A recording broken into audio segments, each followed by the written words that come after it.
Okay, we're going to start this off with the reading of the commandments. We're going to go to Exodus 20, and we're going to pick it up at verse 1. Exodus 20, pick it up at verse 1 and read, brother. And God spake all these words, saying, I am the Lord thy God, which have brought thee out of the land of Egypt, out of the house of bondage. Thou shalt have no other gods before me. Thou shalt not make unto thee any graven image, or any likeness of anything that is in the heaven above, or that is in the earth beneath, or that is in the water under the earth. Thou shalt not bow down thyself to them, nor serve them. For I, the Lord thy God, am a jealous God, visiting the iniquity of the fathers upon the children unto the third and fourth generation of them that hate me, and showing mercy unto thousands of them that love me and keep my commandments. Thou shalt not take the name of the Lord thy God in vain, for the Lord will not hold him guiltless that taketh his name in vain. Remember the Sabbath day to keep it holy. 6 days shalt thou labor and do all thy work. But the seventh day is the Sabbath of the Lord thy God. In it thou shalt not do any work, thou, nor thy son, nor thy daughter, thy manservant, nor thy maidservant, nor thy cattle, nor thy stranger that is within thy gates. For in 6 days the Lord made heaven and earth, the sea, and all that in them is, and rested the seventh day. Wherefore the Lord blessed the Sabbath day and hallowed it. Honor thy father and thy mother, that thy days may be long upon the land which the Lord thy God giveth thee. Thou shalt not kill. Thou shalt not commit adultery. Thou shalt not steal. Thou shalt not bear false witness against thy neighbor. Thou shalt not covet thy neighbor's house. Thou shalt not covet thy neighbor's wife, nor his manservant, nor his maidservant, nor his ox, nor his ass, nor anything that is thy neighbor's. Now let's go over to Ecclesiastes 12, verses 13 and 14. Ecclesiastes 12, verses 13 and 14. The middle of the book. Ecclesiastes 12, verses 13 and 14. Go ahead, my brother. Let us hear the conclusion of the whole matter. Fear God and keep his commandments, for this is the whole duty of man. For God shall bring every work into judgment with every secret thing, whether it be good or whether it be evil. Now let's go to Revelations 22, the back of the book, and pick it up at verse 14 and 15. Revelations 22, verses 14 and 15. Go ahead, my brother. Blessed are they that do his commandments, that they may have right to the tree of life, and may enter in through the gates into the city. For without are dogs and sorcerers and whoremongers and murderers and idolaters, and whosoever loveth and maketh a lie. Thank you. Those are the reading of commandments. We do that every week, so you can know that there's an opportunity for you to earn salvation, if you care to do that. My name is Brother Jesse. My reader today is Brother Zach. Today's lesson is beware. The spirit is willing, but the flesh is weak. You know how forward your mouth can be. And Roland and I talk about it often. You say something, but you don't follow up with what you say. So you be willing in the beginning and excited. But then again, something happens in the midst of that. You become weak and you can't follow through on the things you commit to. It's one of the things we're going to look at.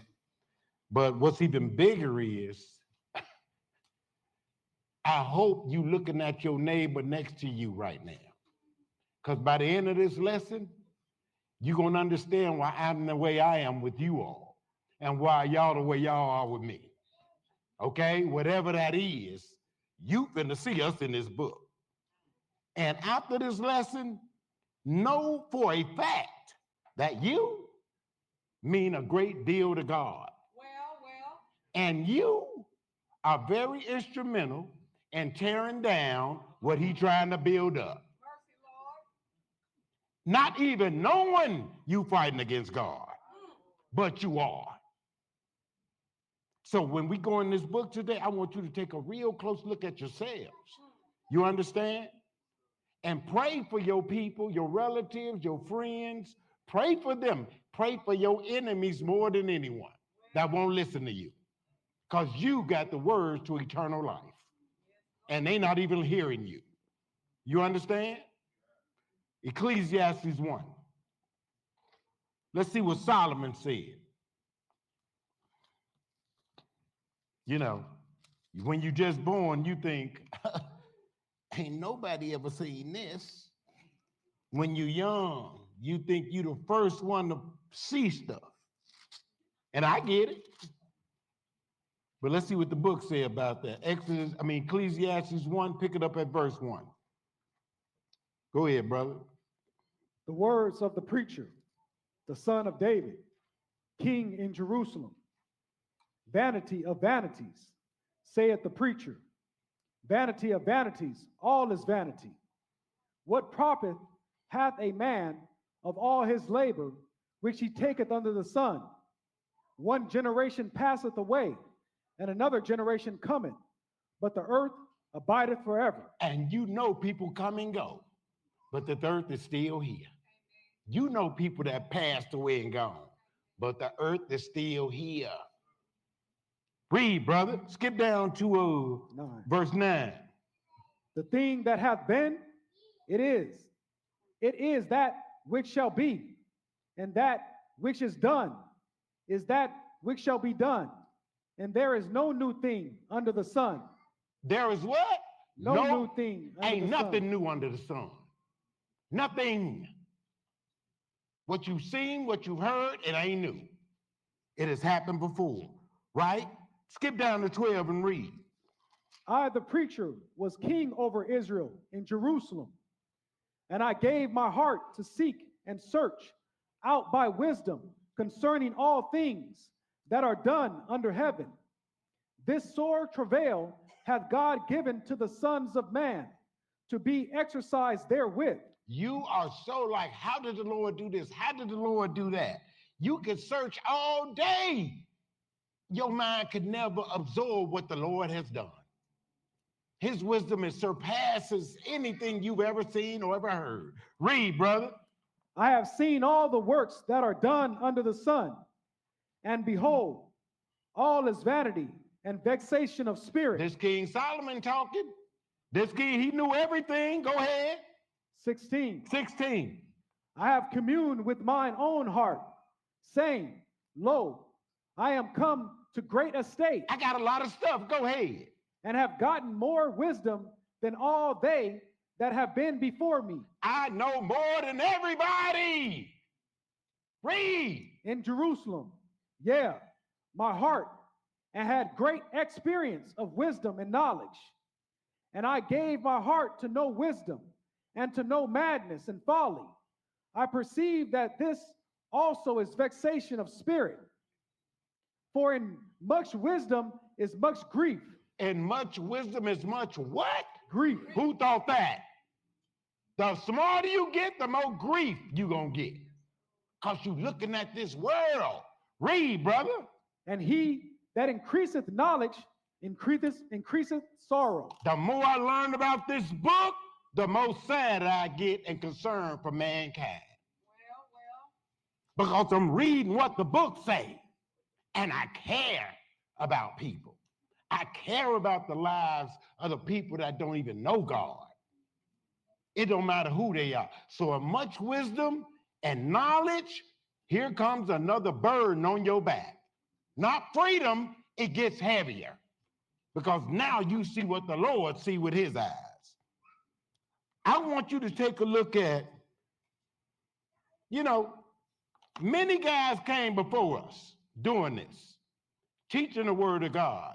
But I want to show you the type of guys that led God's people. They were crafty too. Remember Jacob said, I ain't going to let you go till you bless me. That was crafty. When Jacob told Esau, sell me your birthright. Craftiness. Let's see how Moses did God with the craftiness, right? Let's look at Exodus 32. I know y'all ain't got this. Follow me. Exodus 32. Exodus 32. We're going to take a look at this guy, because we're going to read a little bit about Moses, so I want you to know a little bit about him. Exodus 32 and 12. What it say, brother? Wherefore should the Egyptians speak and say, for mischief did he bring them out to slay them in the mountains and to consume them from the face of the earth.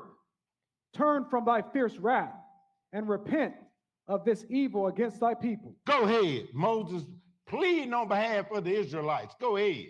17. And when Joshua heard the noise of the people as they shouted, he said unto Moses, there is a noise of war in the camp. And he said, it is not the voice of them that shout for mastery, neither is it the voice of them that cry for being overcome, but the noise of them that sing do I hear. And it came to pass, as soon as he came unto the camp, that he saw the calf and the dancing, and Moses' anger waxed hot, and he cast the tables out of his hands, and brake them beneath the mountain. And he took the calf which they had made, and burnt it in the fire, and ground it to powder, and strawed it upon the water, and made the children of Israel drink of it. And Moses said unto Aaron, what did this people unto thee, that thou hast brought so great a sin upon them?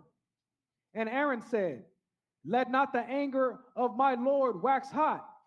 Thou knowest the people, that they are set on mischief. Thou knowest the people, they set on what? Mischief. Period. That's us. Go ahead. For they said unto me, make us gods, which shall go before us. For as for this Moses, the man that brought us up out of the land of Egypt, we wot not what is become of him. Mm-hmm. That's it. So they claim they didn't even know the guy that brought them out of Egypt. I mean, look at us, the kind of people we are. How is it you're going to forget about Moses, right? Now look, this guy did a lot for us with God. He went through a whole lot of stuff. But there was an enemy that was in the midst, right? And the Lord had to deal with this enemy first. So when the Lord got ready to bring us out of Egypt, right? There was a problem, because bringing us out of Egypt means ain't no more workers. There's no more slaves. Let's see what happened when this dawned on Pharaoh's mind. Let's go to Exodus 13. Exodus 13. Let's see what Moses say. You know, Exodus 13. Pick it up at 18.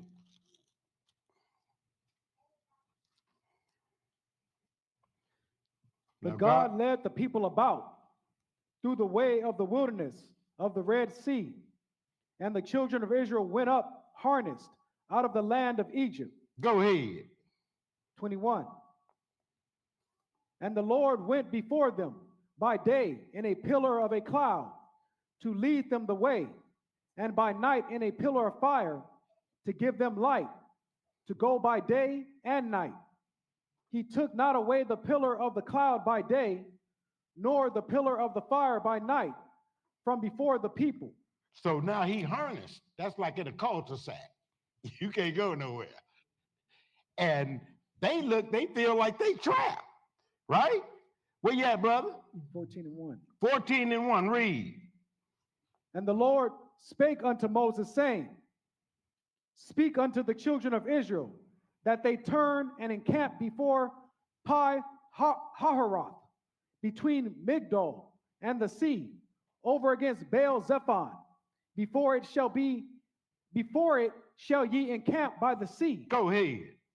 For Pharaoh will say of the children of Israel, The Lord say, Pharaoh gonna say of the children of Israel what? Read. they are entangled in the land. The wilderness hath shut them in. The Lord setting this boy up, right? He said they trapped, they in harnessed in the land. Skip down to 5.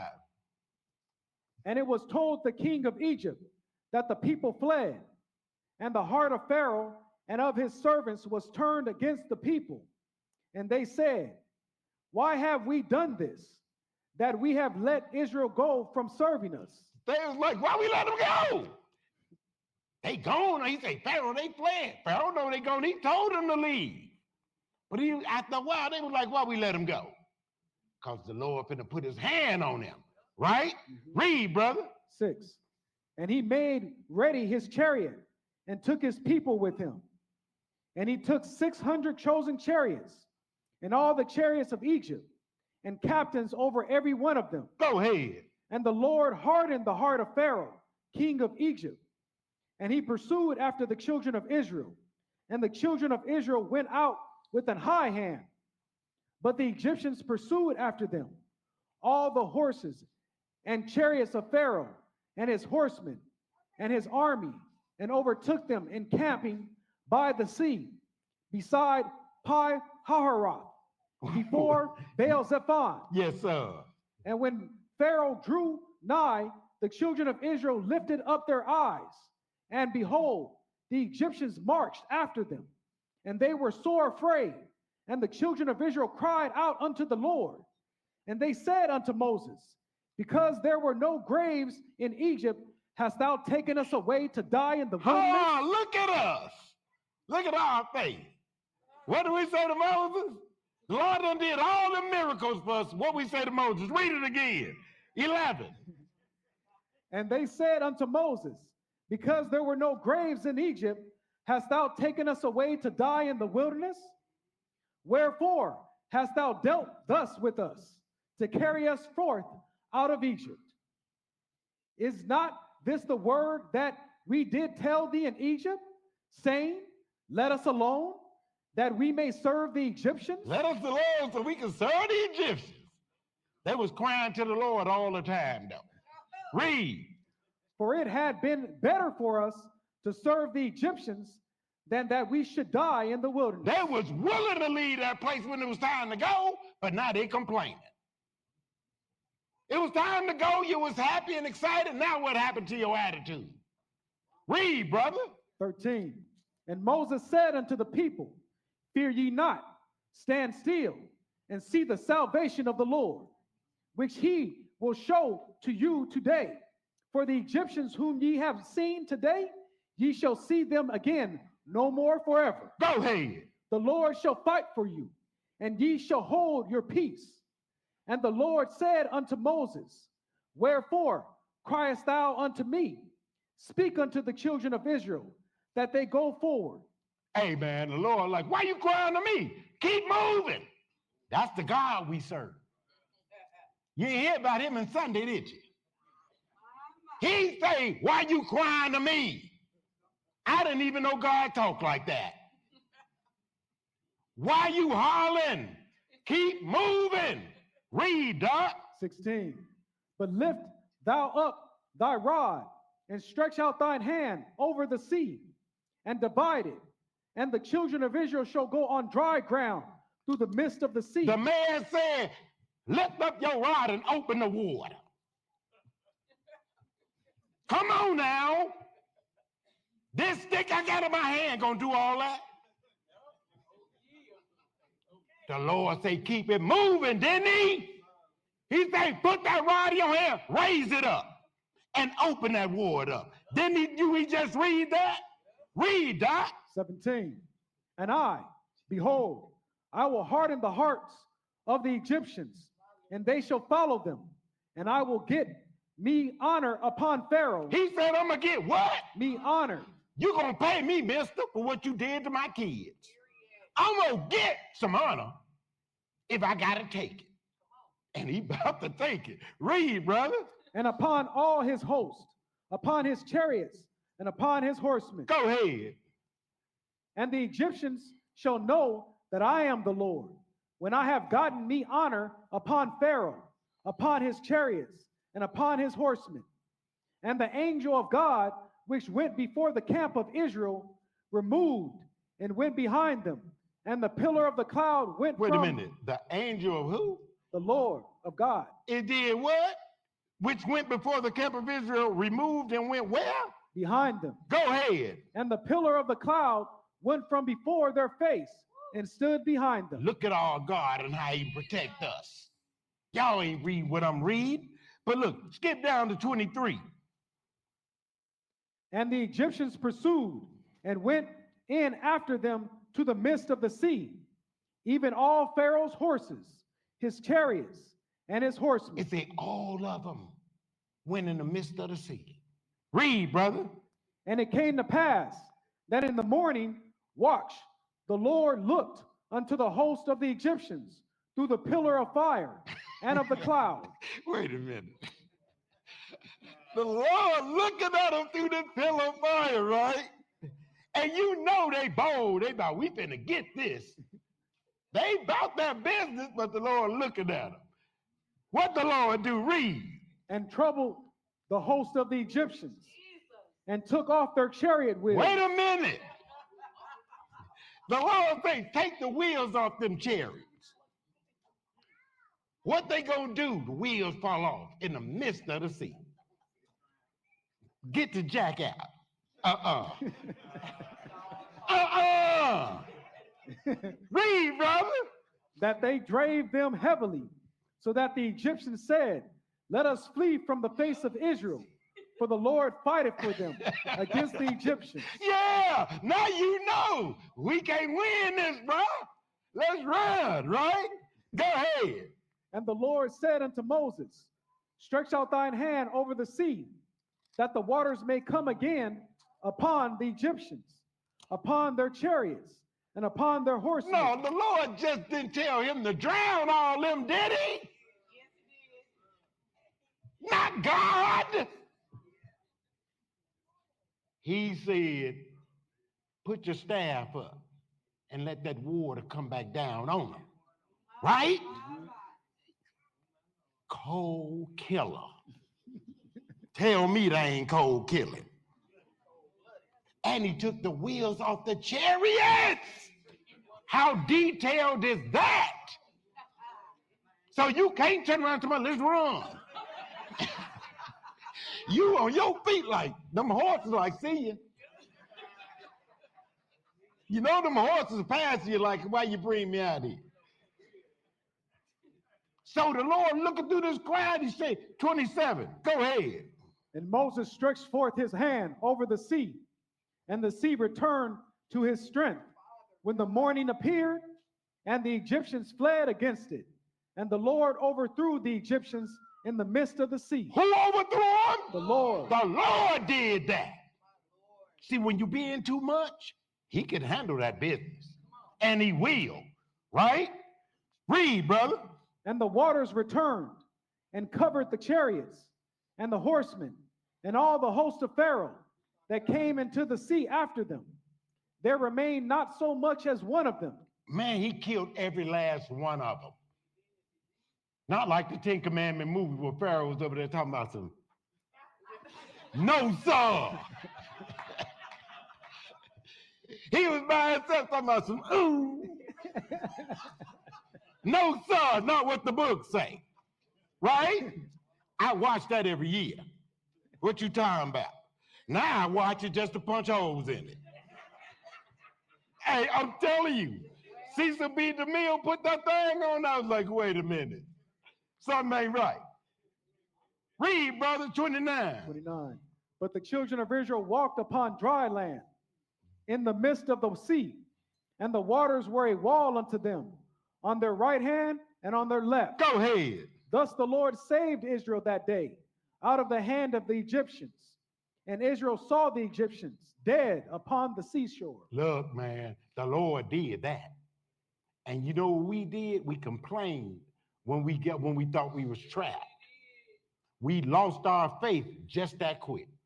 So we was willing to leave, but when trouble came, we became real weak. And that ain't the only time we did it. Go to Exodus 15.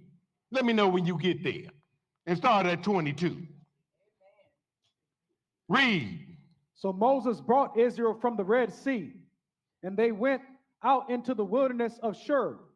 And they went 3 days in the wilderness and found no water. Uh-oh. We left, we was excited. Going on the field trip. But do you start saying this? Are we there yet? Are we there yet? You getting real impatient with this trip, right? So now they found no water. Let's see what they do there. Read. 23. And when they came to Marah, they could not drink of the waters of Marah, for they were bitter. Therefore, the name of it was called Marah. And the people murmured against Moses, saying, what shall we drink? Look, they murmured against who? What we gonna drink? Read. And he cried unto the Lord, and the Lord showed him a tree, which when he had cast into the waters were made sweet. There he made for them a statute, and an ordinance, and there he proved them. And there he did what? Proved them. See, the Lord checking out what you are and who you are. So the lack of water made you forget God. You start going crazy, right? Read, brother. 26. And said, if thou wilt diligently hearken to the voice of the Lord thy God, and will do that which is right in his sight, and will give ear to his commandments, and keep all his statutes, I will put none of these diseases upon thee, which I have brought upon the Egyptians. For I am the Lord that healeth thee. I'm the Lord that do what? Healeth thee. He a doctor. You see that? He say the water bitter, take that tree and throw it in there. And the water became, what they call it, Osaka?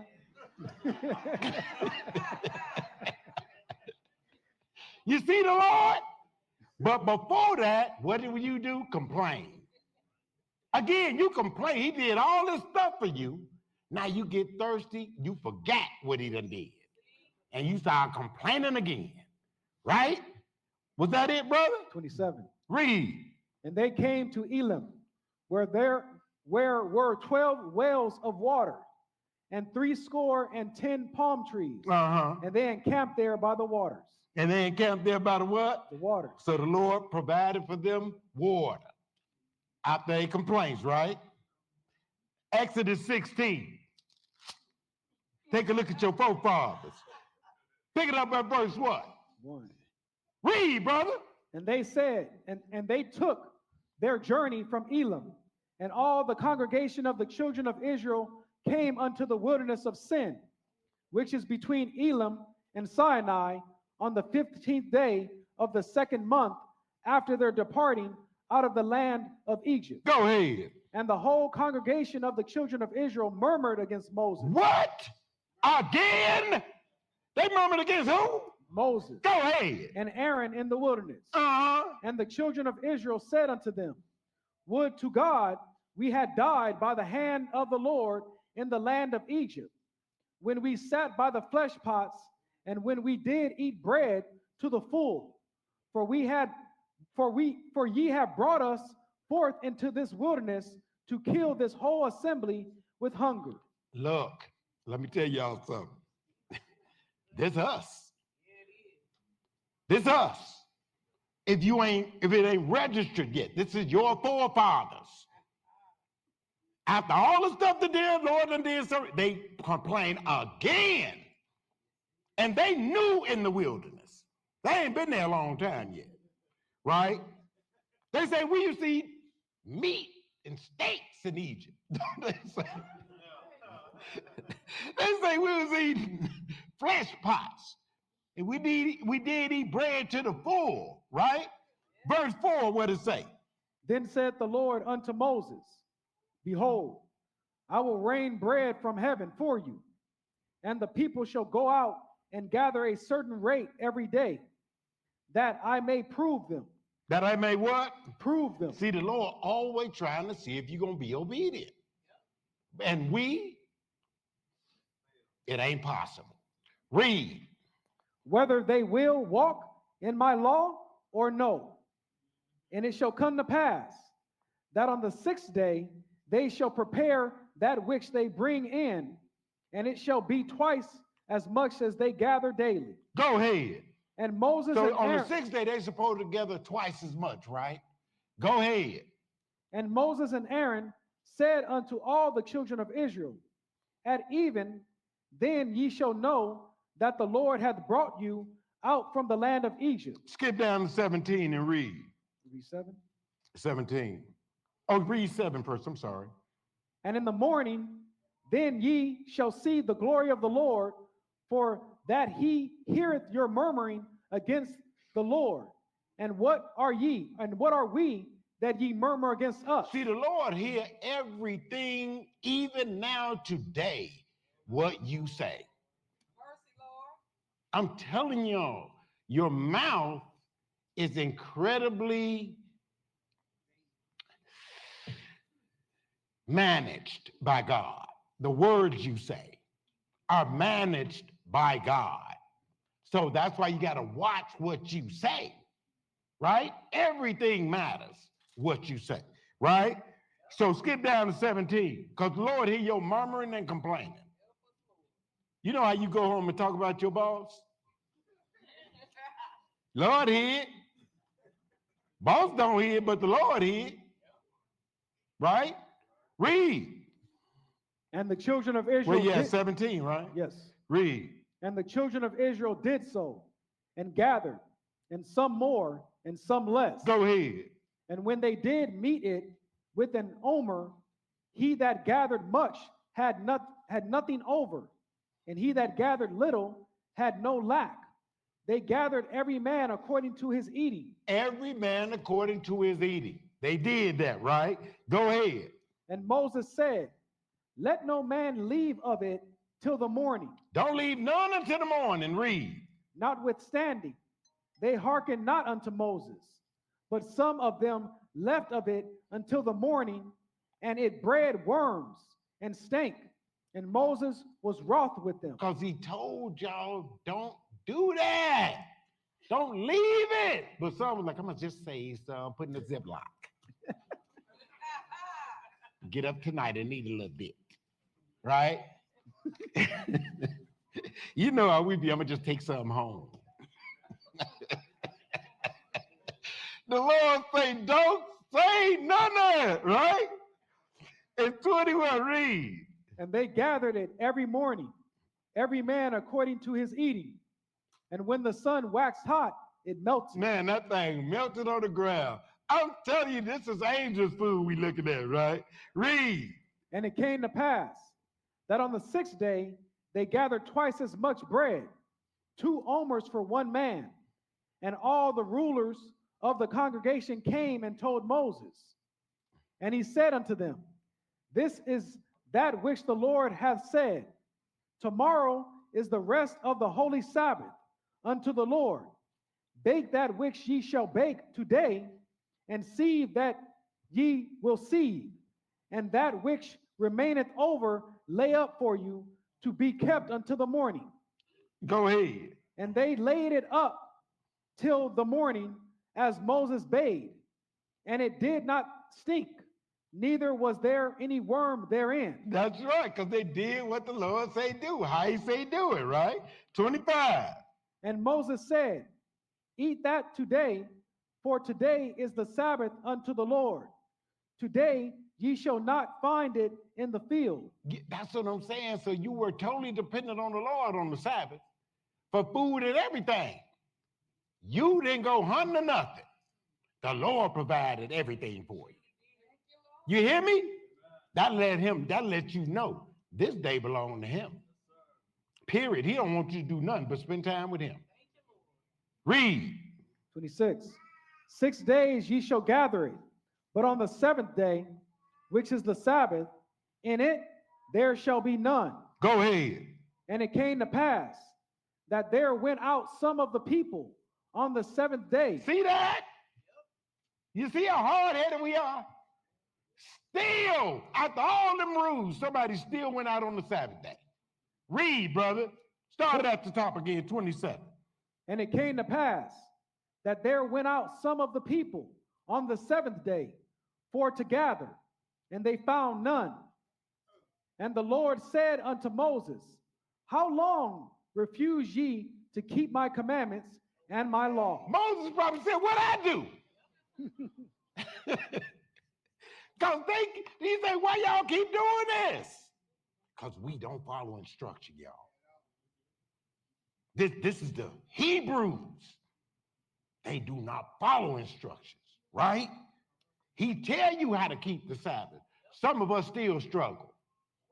All these years. We don't start getting ready to Friday at 6 o'clock. We know better. We supposed to have everything ready.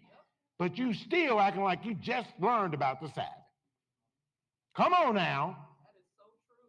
And we are the children of these people in this book. Give yourself a hand. Guess not, huh? So, that was another complaint. How long you think it's going to take for them to complain again? Chapter 17. Pick it up at verse 1. Come on now. If I had to study, you got to go through it. Read. And all the congregation of the children of Israel journeyed from the wilderness of Sin after their journeys according to the commandment of the Lord, and pitched in Rephidim, and there was no water for the people to drink. No more water. You know what that's going to stop? You know what? If ain't no water in the break room, y'all complain.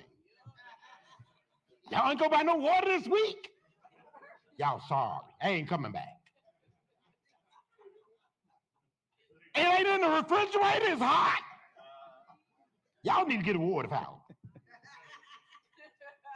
I mean, that happens right here. So we in the wilderness right here. Ain't no water, right? 2, go ahead. Wherefore, the people did chide with Moses and said, give us water that we may drink. And Moses said unto them, why chide ye with me? Wherefore do ye tempt the Lord? And the people thirsted there for water. And the people murmured against Moses and said, wherefore is this that thou hast brought us up out of Egypt to kill us and our children and our cattle with thirst? See how dramatic we get? You done brought us under to kill all our cattle and everything, right? Go ahead, brother. And Moses cried unto the Lord, And Moses saying, did what? what shall I do unto this people? I can see Moses now saying, Lord, please, what should I do with these people? Read, brother, what it say? They be almost ready to stone me. Israel will kill you in a minute, brother. I ain't lying. Israel, they be ready to kill me, man. Go ahead. And the Lord said unto Moses, go on before the people, and take with thee of the elders of Israel, and thy rod, wherewith thou smotest the river, take in thine hand and go. Go ahead. Behold, I will stand before thee there upon the rock in Horeb, and thou shalt smite the rock, and there shall come water out of it, and the people may drink. And Moses did so in the sight of the elders of Israel. Go ahead. And he called the name of the place Massah and Meribah, because of the chiding of the children of Israel, and because they tempted the Lord, saying, is the Lord among us or not? See, is the Lord with us or not? We out here drowning. We out here starving for water and all that, right? And they complained again. And the Lord did what? Smite the rock and give them water. The Lord healed, but Israel do not stop complaining, right? Yeah, they do, brother O'Neill. No, they don't. Numbers 11. Go to Numbers 11. You're not going to Exodus 32? No, we skipping that. Numbers 11. Numbers 11. Numbers 11 and 1.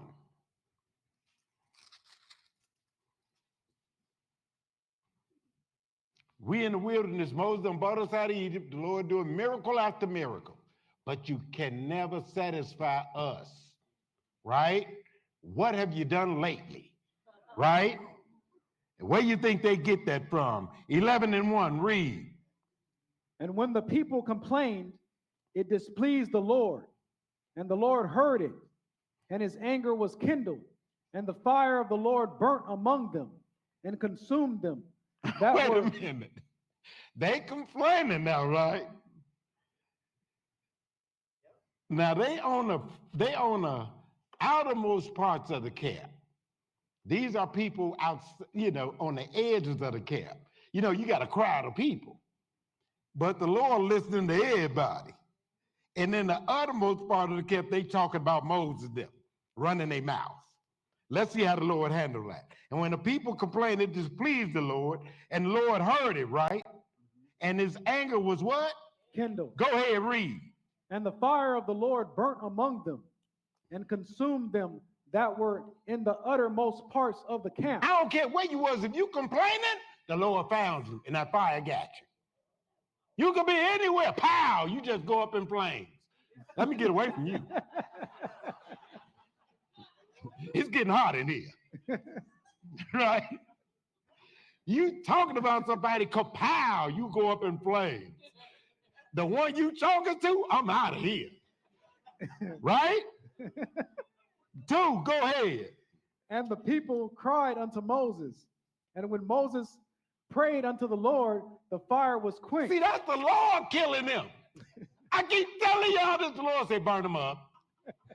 Talking about Moses, pow, pow, pow, pow, pow, pow. All the outer parts of the camp, people in fire, pow, pow.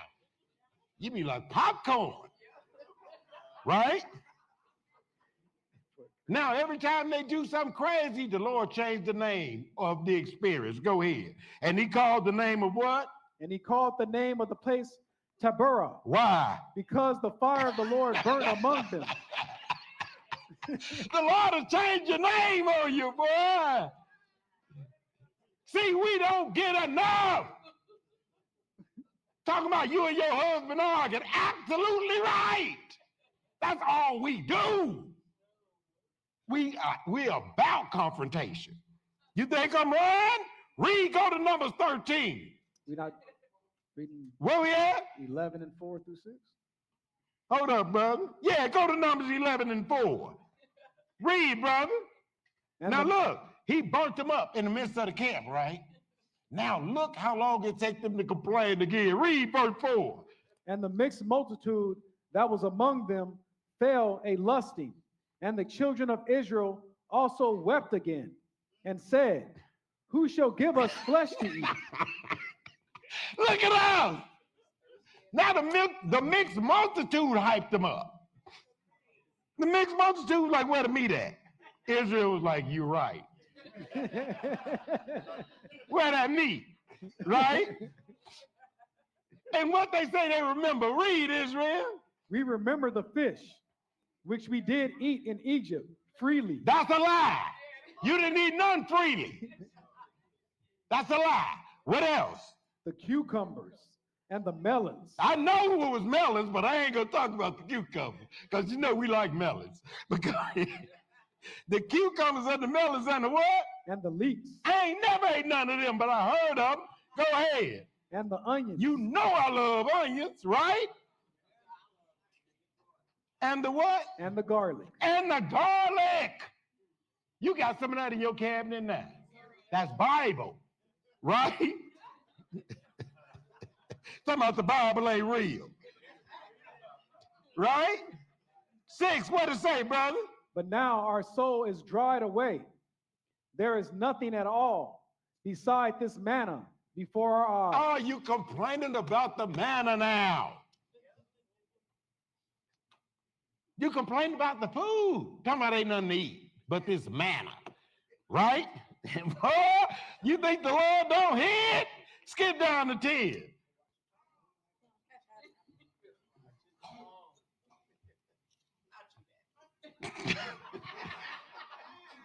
Read, brother. Exodus 3:10. Then Moses heard the people weep throughout their families, every man in the door of his tent, and the anger of the Lord was kindled greatly.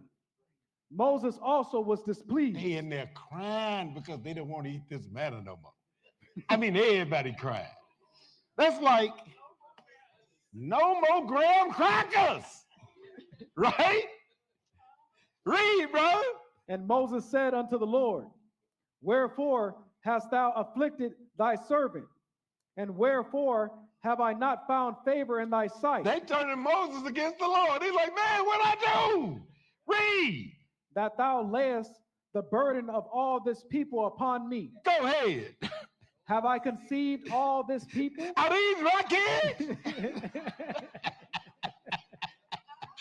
Moses is like, man, I'm tired of this now. These my kids, what else? Have I begotten them? Have I had them? Go ahead. That thou shouldest say unto me, carry them in thy bosom, as a nursing father beareth the suckling child, unto the land which thou swearest unto their fathers? Go ahead. When should I have flesh to give unto all this people? For they weep unto me, saying, give us flesh, Saying what? that we may eat. That we may eat, right? Go ahead, brother. I am not able to bear all this people alone, because it is too heavy for me. It is too what? Heavy for me. It's too heavy for me, right? Go ahead. And if thou deal thus with me, kill me. Hey, wait a minute. Israel will make you ask for that. Lord, just kill me. Think about that for a minute. You know what? Kill me now.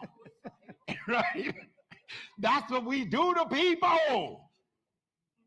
I hate to be a teacher in the ghetto, a Gentile.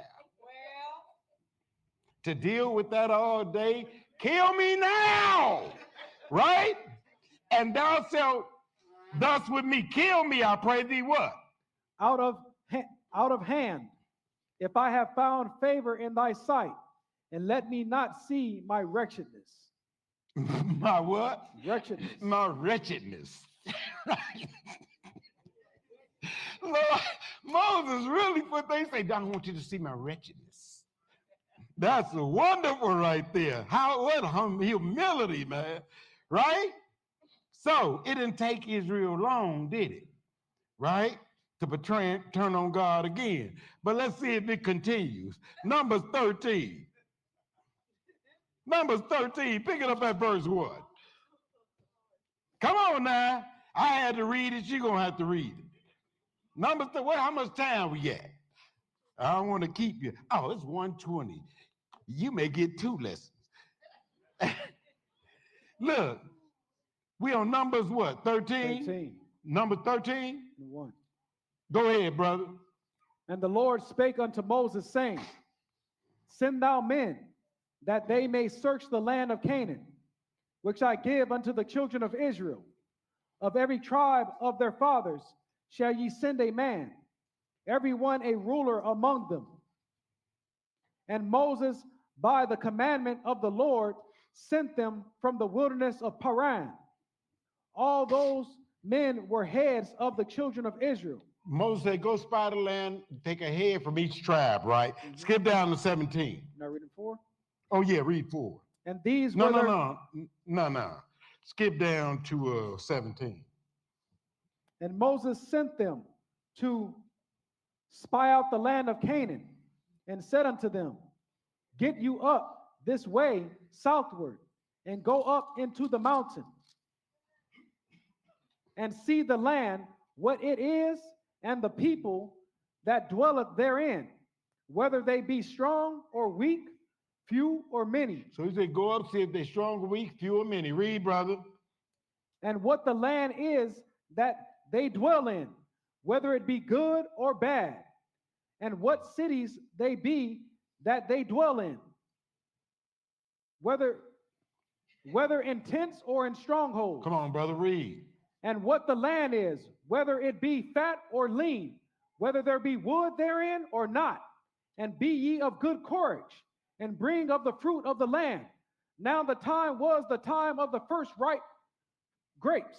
The first ripe grapes, right? Skip down to 23, Israel.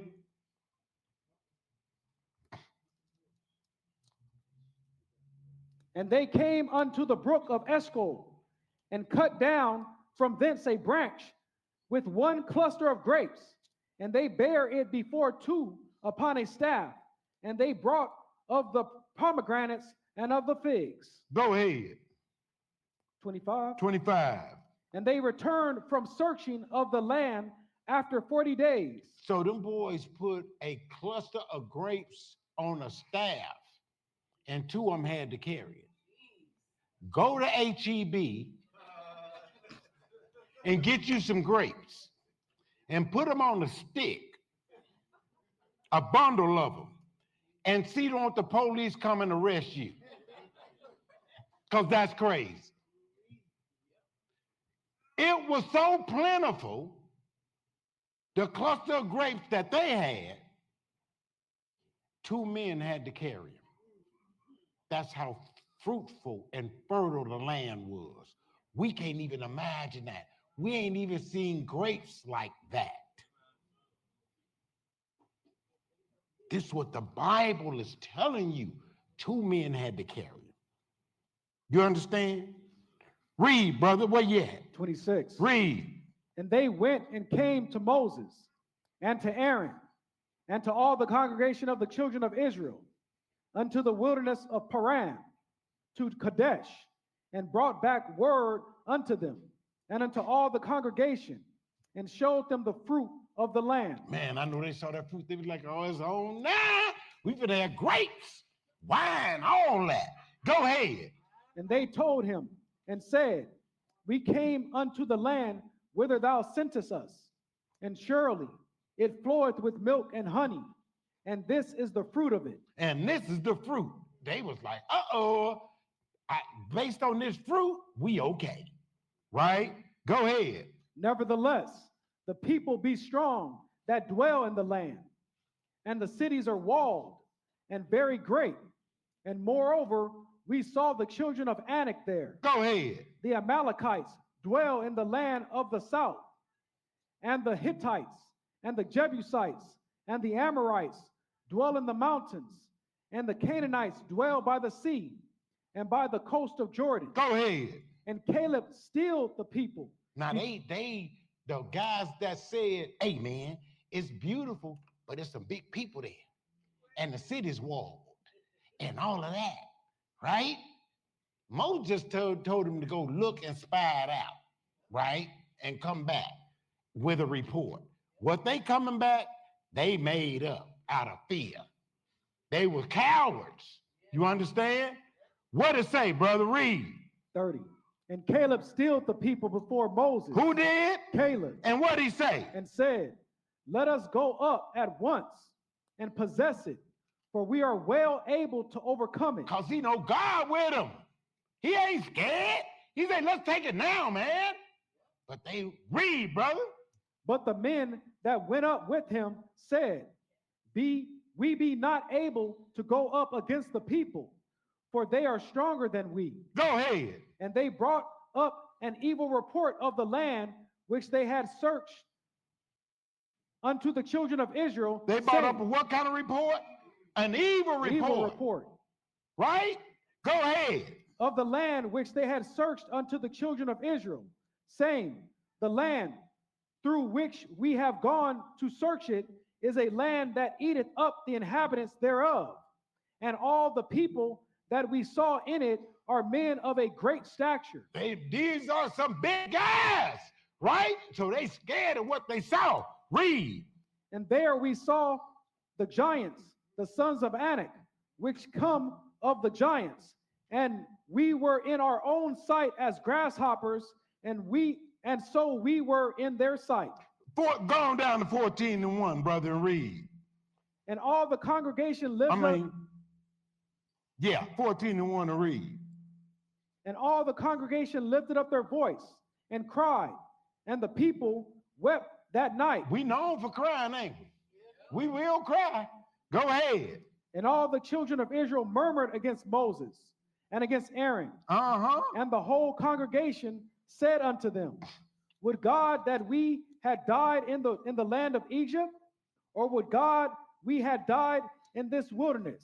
Go ahead, brother. And wherefore hath the Lord brought us unto this land to fall by the sword, that our wives and our children should be a prey? Were it not better for us to return into Egypt? You see all this that did to bring you out of there, and you wishing to go back. You praying to go back.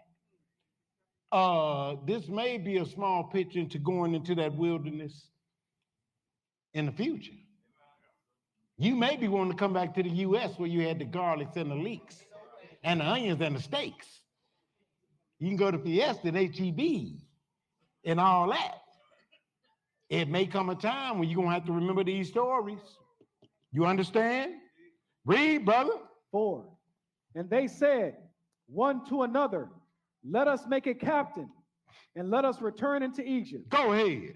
Then Moses and Aaron fell on their faces before all the assembly of the congregation of the children of Israel. And Joshua, the son of Nun, and Caleb, the son of Jephunneh, which were of them that searched the land, rent their clothes. Because they know when they said this, it was pretty much the Lord is going to get real angry. So he tore his clothes, right? Go ahead. 7. And they spake unto all the company of the children of Israel, saying, the land which we passed through to search it is an exceeding good land. Go ahead. If the Lord delight in us, then he will bring us into this land and give it us, a land which floweth with milk and honey. That was the land was already ready for us before we even went in it. Everything was good, right? Skip, go on to 9 and read. Only rebel not ye against the Lord, neither fear ye the people of the land, for they are bread for us. Their defense is departed from them, and the Lord is with us. Fear them not. Let's see what the congregation said, though. Go ahead. But all the congregation bade stone them with stones. Wait a minute. But all the congregation bade stone them with stones, and what? And the glory of the Lord appeared in the tabernacle of the congregation before all the children of Israel. Right before they was getting ready to stone Aaron them. They were finna stone them. Here come the Lord. You ain't gonna do that. Read.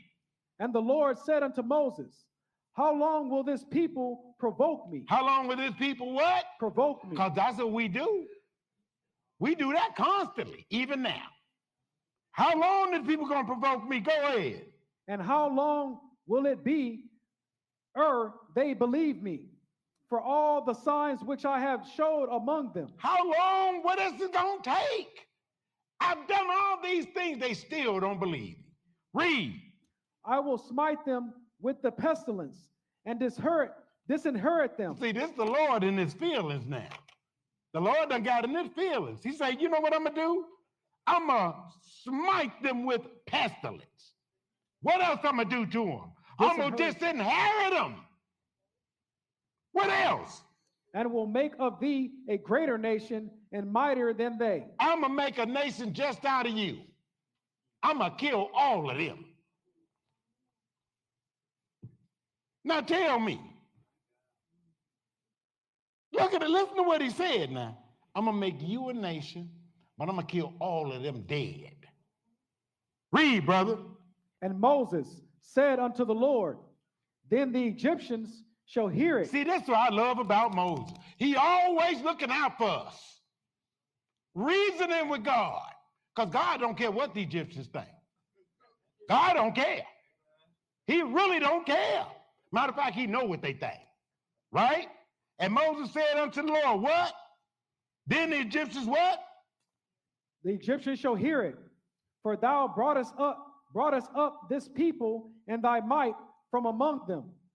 And they will tell it to the inhabitants of this land. For they have heard that thou, Lord, art among this people, that thou, Lord, art seen face to face, and that thy cloud standeth over them, and that thou goest before them by daytime in a pillar of a cloud and in a pillar of fire by night. I guess you gonna have a reputation if the Lord moving you around like that. Everybody gonna know. Oh, every time they move, that's the Lord. That fire. Every time you as a nation we move, they knew. Oh, they on the move. Because that fire let them know. Right? Read. Now, if thou shalt kill all this people as one man, then the nations which have heard of the fame of thee will speak, saying. What would they say? Skip down to 17. And now, I beseech thee, let the power of my Lord be great, according as thou hast spoken, saying, the Lord is long-suffering. The Lord is what? Long-suffering. Thank God. Thank the Lord for that. He what? Long-suffering and what else? And of great mercy. And of great mercy. Read. Forgiving iniquity and transgression, and by no means clearing the guilty. And by no means doing what? Clearing the guilty. Because you ain't getting away. If you guilty, you getting it. He's telling you, you ain't getting away. Read. Visiting the iniquity of the fathers upon the children unto the third and fourth generation. Go ahead, brother. Pardon, I beseech thee, the iniquity of this people, according unto the greatness of thy mercy. And as thou hast forgiven this people from Egypt even until now. And the Lord said, I have pardoned according to thy word. Go ahead. But as truly as I live, all the earth shall be filled with the glory of the Lord. Because all those men which have seen my glory and my miracles, which I did in Egypt and in the wilderness, and have tempted me now these 10 times. How many times? 10 times. Look, 10 straight times.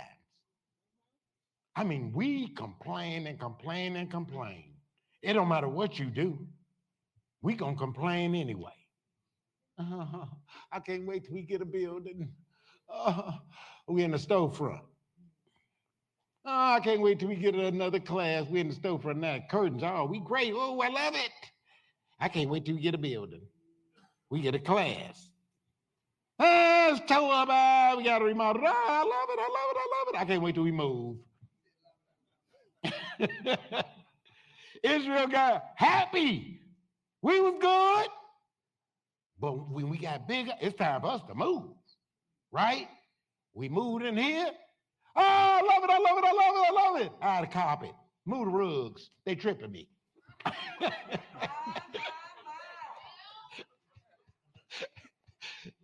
What do you mean? Ain't enough room for the feast. I don't like it. Bigger. I'm telling you, the bigger we get, the more we want. And it's okay, because the Lord hear you. And you know what he do in his goodness? He provides. Thank you, Lord. And we thank the Lord for that, don't we? Because again, he keep on doing what he do.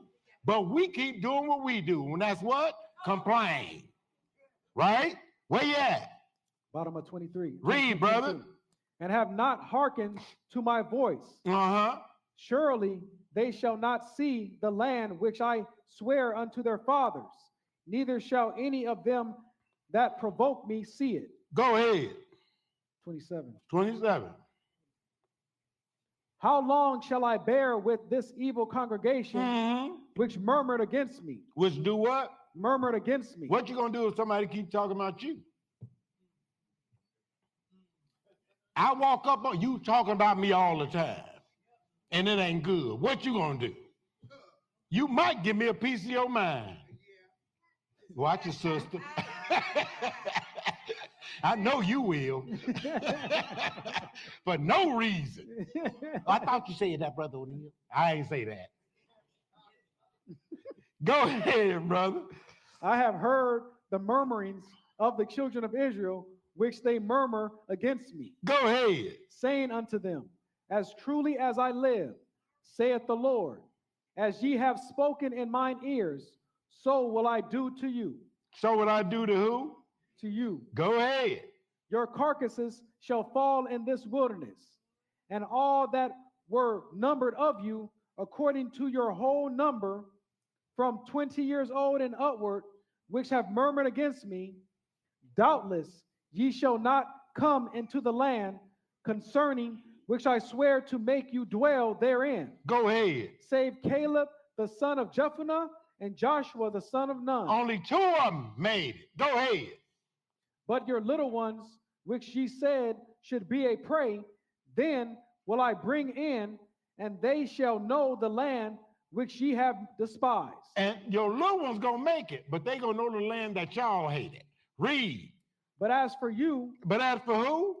your carcasses, they shall fall in this wilderness, and your children shall wander in the wilderness 40 years, and bear your whoredoms, until your carcasses be wasted in the wilderness. See, the Lord is so serious. He say for 40 years, y'all going to walk out here until all the men that fought against me is dead. They going to die in the wilderness, man and woman. For everybody that talked about me, I'm going to kill them right out here. So you better watch your mouth before you get out the sanctuary. We land on the chart there. Read, brother. 34.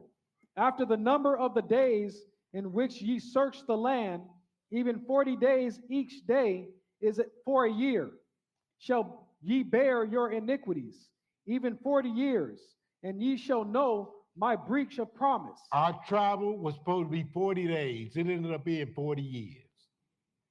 You hear me? It would have took us 40 days. We end up not coming to the promised land for 40 years, bro. That's really hard-headed. I mean, you got to be super hard-headed to get that. Read, brother. 35.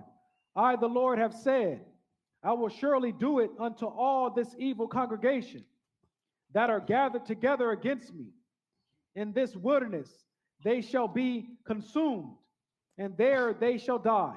And there they shall die. Go ahead. And the men which Moses sent to search the land, who returned and made all the congregation to murmur against him by bringing up a slander upon the land. All the men that brought up that false report, what are you going to do to them? Read. Even those men that did bring up the evil report upon the land died by the plague before the Lord. Go ahead. That's it. So the Lord told them, look, quit complaining, right? He told them to search the land. They came back with a false report, right? The Lord punished them, right? Now, did they learn yet? Let's go to 14 and 39. What happened? And Moses told these saying unto all the children of Israel, and the people mourned greatly.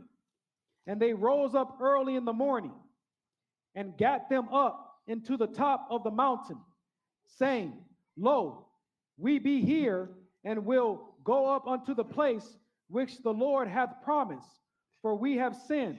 Look, they like, we gonna fix this. You know the Lord mad at us, but we gonna go up and we gonna fix it, right? Go ahead, brother. And Moses said, Wherefore now do ye transgress the commandment of the Lord?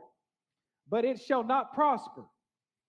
Go not up, for the Lord is not among you, that ye be not smitten before your enemies. Moses say, don't go up, because the Lord ain't with you. Let's see what they say. Read. For the Amalekites and the Canaanites are there before you, and ye shall fall by the sword, because ye are turned away from the Lord. Therefore the Lord will not be with you. Go ahead. But they presume to go up unto the hilltop. Nevertheless, the ark of the covenant of the Lord. And Moses departed not out of the camp. Go ahead. Then the Amalekites came down, and the Canaanites, which dwelt in that hill, and smote them, and discomfited them, even unto Hormah. Didn't the Lord say don't go up? They didn't listen, and they got dealt with. You know what I mean? If it's crooked, you can't make it straight. Well, Let it do what the Lord say do, right? So Israel, they defied the Lord 10 times. These is our own kids. We doubted him big time, right? But the Lord don't give up on his people. You understand? We need to go take a look at Gideon. Judges 6. Judges 6.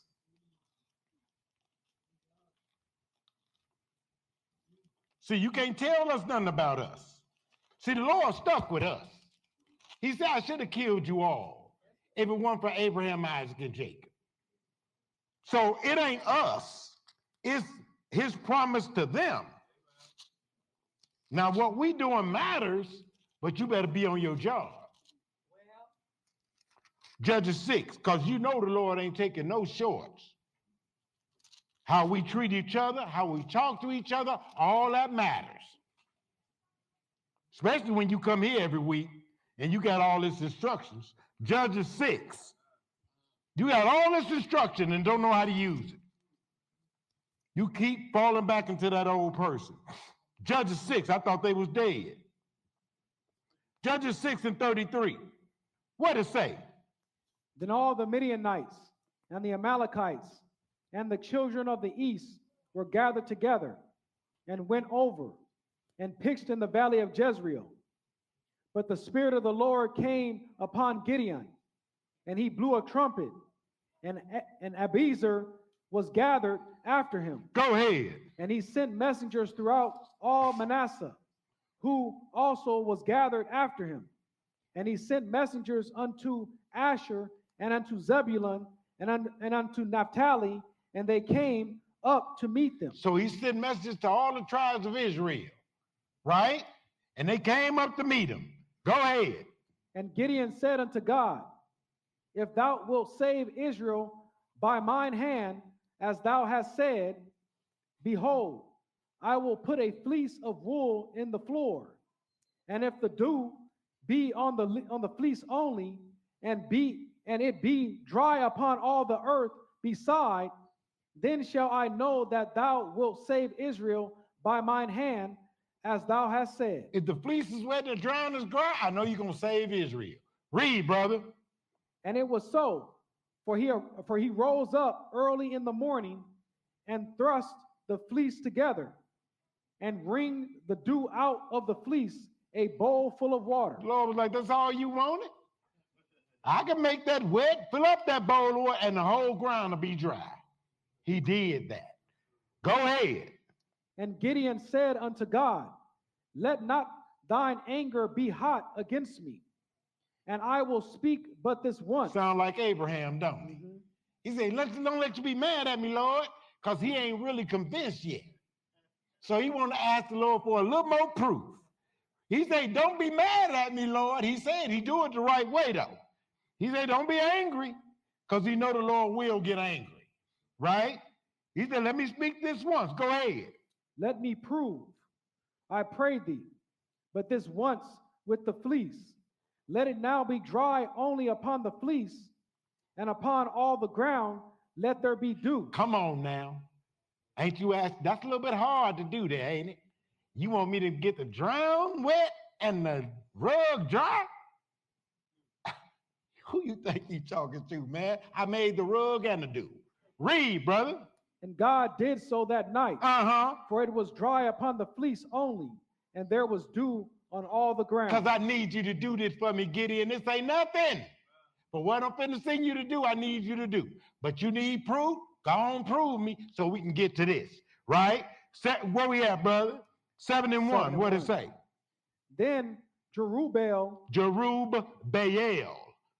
who is Gideon, and all the people that were with him rose up early and pitched beside the well of Harod, so that the host of the Midianites were on the north side of them, by the hill of Moreh in the valley. So they went up, and all the Midianites, they was already up there on the north side, right? But all the tribes came up ready. We bright like, come help me fight. No problem, let me put my shoes on, right? We coming, let me get my pistol, right? Because I'm ready. I've been waiting for this, right? Read. 2. And the Lord said unto Gideon, the people that are with thee are too many for me to give the Midianites into their hand, lest Israel vaunt themselves against me, saying, mine own hand hath saved The me. Lord says too many of them. They'll say they did it. I can't send that many because they're going to say they killed them. I need to do something else. So let's see how the Lord separate these people. Now, I know a lot of y'all in here brave. And if I say, come on, right now you'll say, yeah, let's do it. But over time, let's see what'll happen. Read. 3. Now therefore go to, proclaim in the ears of the people, saying, whosoever is fearful, Whosoever is what? fearful And what? and afraid, let him return and depart early from Mount Gilead. So if you scared, leave early. That's what he said, right? Go ahead. And there returned of the people 22,000, and there remained 10,000. I'm sorry. Wait a minute. He said, if you fearful and afraid, leave early. You mean to tell me out of 20,000 of them left because they were afraid. 22. And it only left 10,000 men. That's a lot of men that were scared. You understand? So now they down to 10,000. Now I know Gideon like, too many to left, right? Read, brother. 4. And the Lord said unto Gideon, the people are yet too many. Bring them down unto the water, and I will try them for thee there. And it shall be that of whom I say unto thee, this shall go with thee, the same shall go with thee.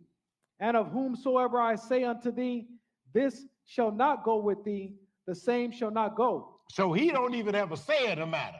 The Lord choosing the soldiers. Read, brother. So he brought down the people unto the water, and the Lord said unto Gideon, everyone that lappeth of the water with his tongue, as a dog lappeth, him shalt thou set by himself. Likewise, everyone that boweth down upon his knees to drink. And the number of them that lapped, putting their hands to their mouth, were 300 men.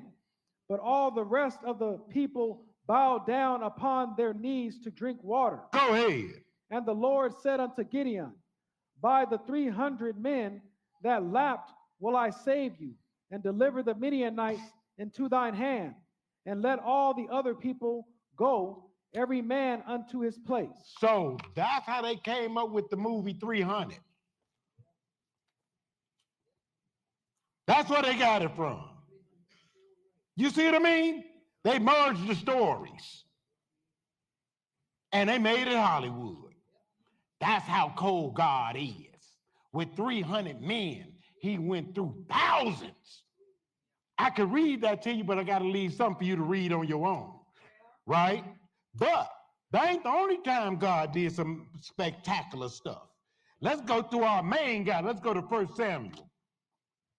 Y'all know this story, but I'm going to read it anyway for the new people.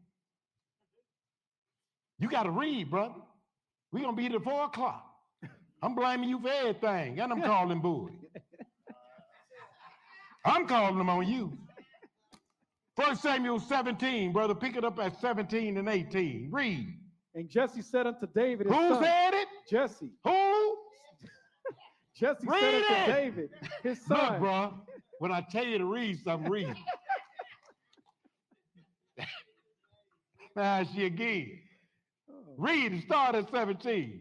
And Jesse Who? said unto David, and Jesse Go ahead. said unto David, his son, take now for thy brethren an ephah of his parched corn, and these 10 loaves, and run to the camp to thy brethren. Look at the Lord. Now the Lord tell David, look, the Lord know what King David gonna be. But the Lord move his father, say, go check on your brothers. Look, man, you ain't gonna send your son to check on your brothers in no war. You hear me? He say, go down and check on your brothers. Why they getting ready to fight the Philistines, right? Go ahead, brother. and carried these 10 cheeses unto the captain. How many cheeses? 10. Go ahead. Go ahead. I ain't know it was 10 cheeses, but go ahead. Unto the captain of their 1,000, and look how thy brethren fare, and take their plague. Go ahead. Where you at? Gotta skip to 21. 21. Skip to 21 to read. Now go check on your brother. 21. Let's see what he do when he get there.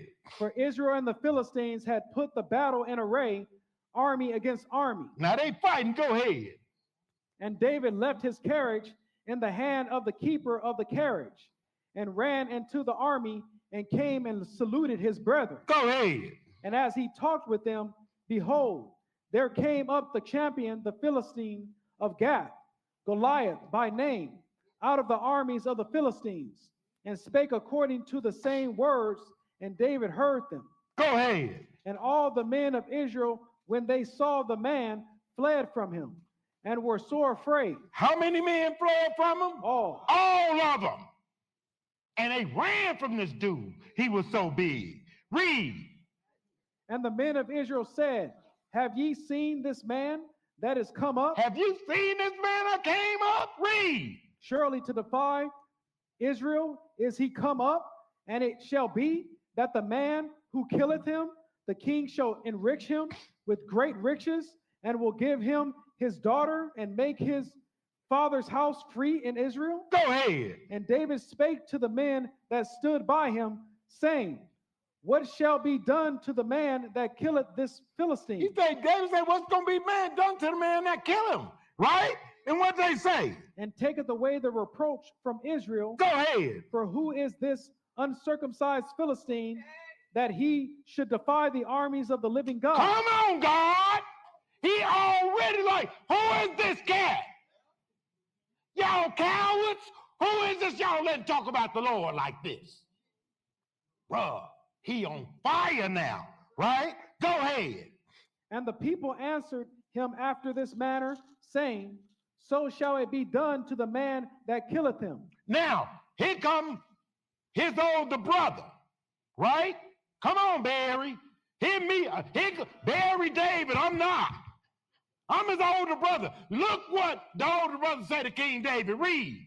And Eliab, his eldest brother, heard when he spake unto the men. And Eliab's anger was kindled against David. And he said, why camest thou down hither? Why you come down here? What did he say? Read. And with whom hast thou left those few sheep in the wilderness? And who you leave the sheep with? See that? Boy, the Lord looking at him though. Read. I know thy pride. I know your pride. And the naughtiness of thine heart. For thou art come down that thou mightest see the battle. You came to see the fight. No, he didn't. He came to get in it. That's where you messed up, partner. I came to take over, right? We'll see what David says, 29. Come on. And David said, what have I now done? Is there not a cause? Go ahead. And he turned from him toward another, and spake after the same manner, and the people answered him again after the former manner. And David said, I'll tell you what I do. Read. And when the words were heard which David spake, they rehearsed them before Saul, and he sent for him. Saul heard what he said. Saul said, go get him. Read, brother. And David said to Saul, let no man's heart fail because of him. Thy servant will go and fight with this Philistine. He said, man, look, I go and fight with him. Read. And Saul said to David, thou art not able to go against this Philistine to fight with him, for thou art but a youth, and he a man of war from his youth. Look, you can't go fight Mike Tyson. Yes, I can. He a boxer. That's all right. I've been fighting since I was a baby. Right? That's what King David said. Look, I've been fighting a long time. What you do then? Lay your resume out there, David. Read. 34. And David said unto Saul, thy servant kept his father's sheep, and there came a lion and a bear, and took a lamb out of the flock. And I went out after him, and smote him, and delivered it out of his mouth. And when he arose against me, I caught him by his beard, and smote him, and slew him. Look! He did that to a lion. I know a pit bull you can't do that to. But he said, I grabbed a lion and took the sheep out his mouth. I'm telling you, only God, man. Have you seen the lion? Read, brother. 36.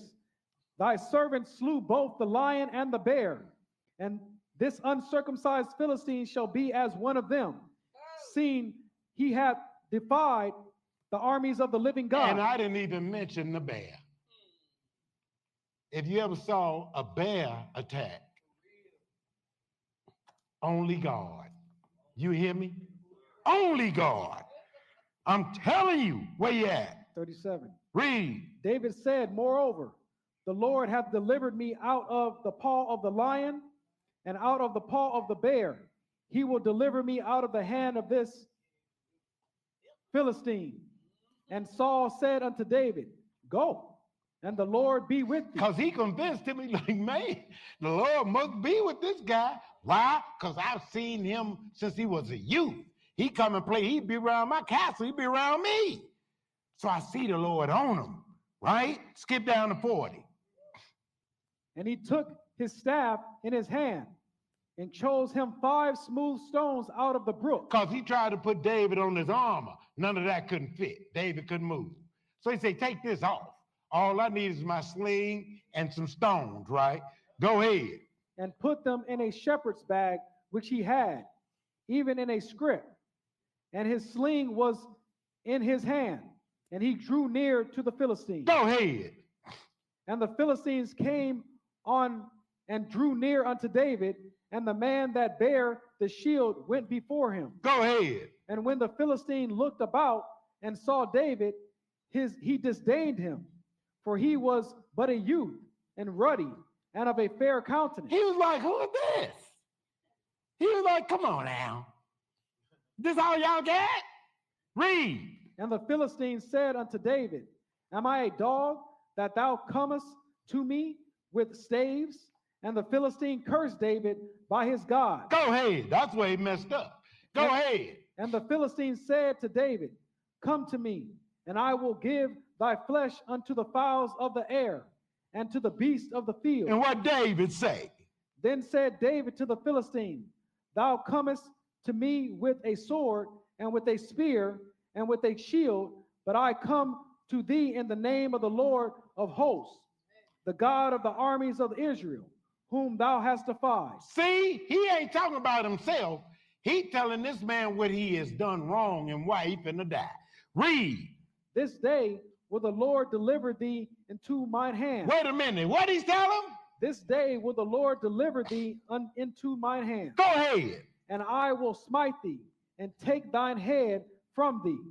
And I will give the carcasses of the hosts of the Philistines this day into the fowls of the air and to the wild beasts of the earth, that all the earth may know that there is a God in Israel. Look, this man ain't scared. You see how he talking? He ain't scared. He telling you, he say, look, I'm finna do this to you. And I ain't bragging. I'm finna really do this, right? And I'm gonna show you I'm for real. Read. 48. And it came to pass when the Philistine arose and came and drew nigh to meet David, that David hasted and ran toward the army. Come on now. Come on now. You see an army coming, you run towards them. It's just you. Y'all ain't even hear what he did. A whole army coming. He was like, what? I'm running just as fast y'all towards y'all. Let's get it on. Just one man. One man against the whole army. And he ran towards them. Come on now.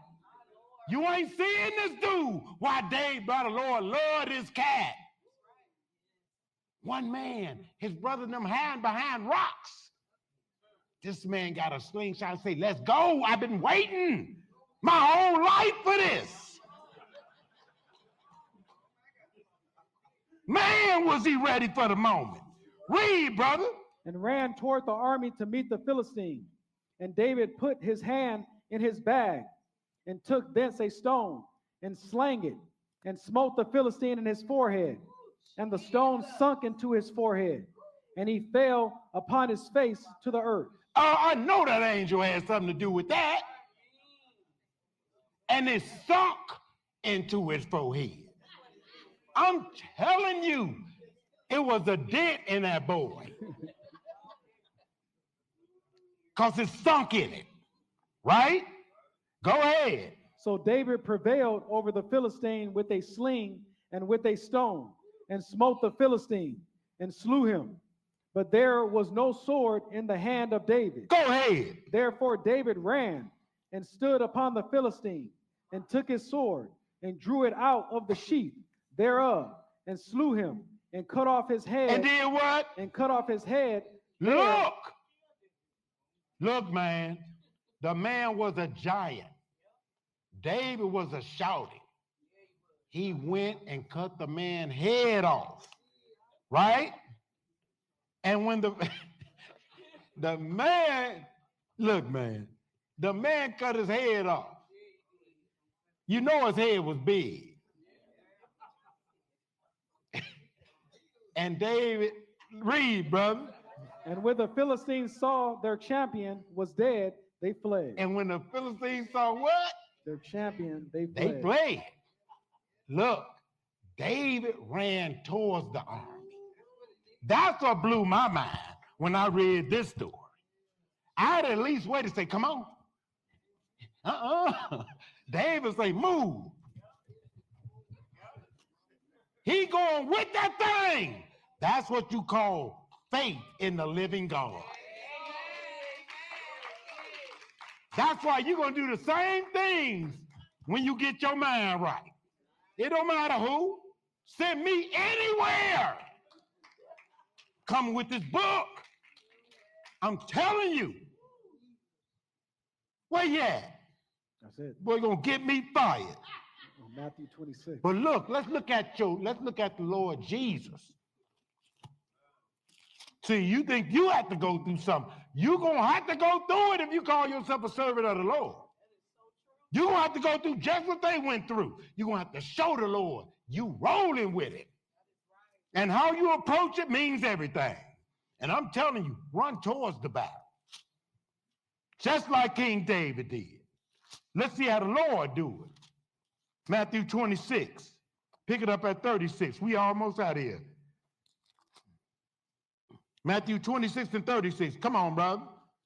Then cometh Jesus with them unto a place called Gethsemane, and said unto the disciples, sit ye here while I go and pray yonder. I got to go pray. Y'all sit here. Because he under great pressure right now. He about to die. So he said, let me sit here. Let me go pray. Read. And he took with him Peter and the two sons of Zebedee, and began to be sorrowful and very heavy. Then saith he unto them, my soul is exceeding sorrowful, even unto death. Tarry ye here and watch with me. Go ahead. And he went a little farther and fell on his face and prayed, saying, O my Father, if it be possible, let this cup pass from me. Nevertheless, not as I will, but as thou wilt. He willing to do it, but now his flesh is getting weak. He like, Lord, can you consider doing something different? Can you let this pass? He said, but not your will. Not my will, your will. Because he under great duress right now. He about to die, right? Read, brother. 40. And he cometh unto the disciples, and findeth them asleep, and saith unto Peter, what? Could ye not watch with me 1 hour? Watch and pray, that ye enter not into temptation. The spirit indeed is willing, but the flesh is weak. And that's what we trying to tell you. When pressure come your way, you're going to see how strong you are. When adversity comes, you're going to see how strong you are if you call yourself a servant. Let's go to Psalms 5. You're going to be tried. Ain't nobody getting past the Lord without being tried. So you better do your spiritual calisthenics right now. Be exercising in this word right now, so you'll have enough faith to endure. This ain't going to be always like this, y'all. Let's see what King David writes. Psalms 5:5, what does it say? The foolish shall not stand in thy sight. Thou hatest all the workers of iniquity. He hates sinners. He hates the work of sinners. Right? Go ahead. Thou shalt destroy them that speak leasing. The Lord will abhor the bloody and deceitful man. He will. He gonna hate the bloody and deceitful man. What else? But as for me, As for who? Go ahead. I will come into the house in the multitude of thy mercy, and in thy fear will I worship toward thy holy temple. In the fear will I worship toward what? Thy holy temple. That's why we turn toward that temple. In fear. That's why we turn to thee. Why? Because we fearful of the Lord. We want to do everything he say. Read. 8. Lead me, O Lord, in thy righteousness because of mine enemies. Make thy way straight before my face. Go ahead. For there is no faithfulness in their mouth.